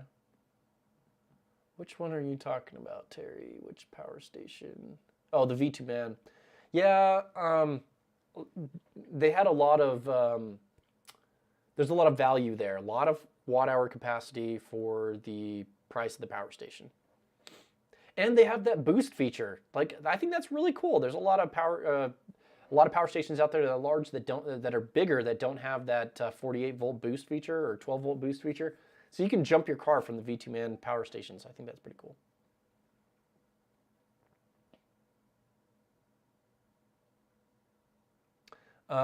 Okay, so David's recommending be sure to caulk holes you drill to the outside or put a drip loop on wires. Something I just dealt with and got lucky. Water didn't short in my system. Thank you for that tip.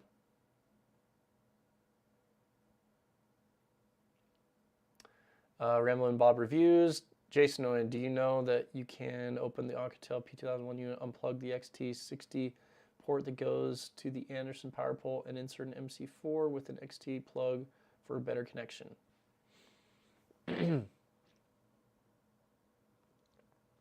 Open it up, which I have done. I've opened one of these up before.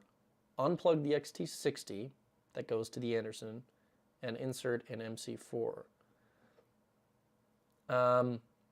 I love Anderson. You're talking to the wrong guy about Anderson. Anderson's my thing, and their 30 amp connection. I don't see a problem with Anderson. But if you were looking for like plug and play solar, yeah, it makes sense if you wanted to go directly to XT60 to MC4. But all my setup uses Anderson power poles, so not really a problem for me. But thanks for the tip. I think if people knew that they could open these up, maybe after the warranty's over, they can open up and modify them.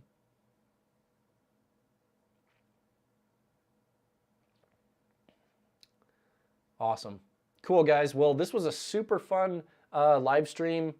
Like I said, these are just so fun for me to get to know you guys a lot more. And hopefully you guys could see, the content that I have coming up.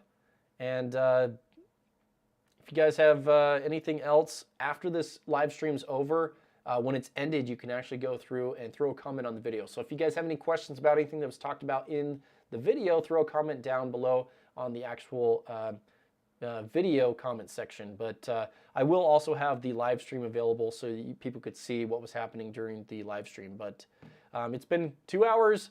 Thank you guys so much for checking it out. I always appreciate my subscribers, and everybody commenting in this video is a subscriber because I have that rule set. So thanks for joining the subscriber group for my channel. Just a couple things. I may think about doing a Patreon. I'm just curious, is there any interest there? I mean, would you guys be interested in doing a small per month Patreon? Let me know. I kind of want to get that feedback from people. I'm just not sure if the content's there or not. So if you guys think it's worth it for me to do a Patreon, I'll start one. I just don't know how popular it'll be. So anyway, guys, thank you so much for watching. And until our next video, I'm putting out a video next Friday. We'll see you guys then. I'm going to go ahead and stop the stream. Have a good night.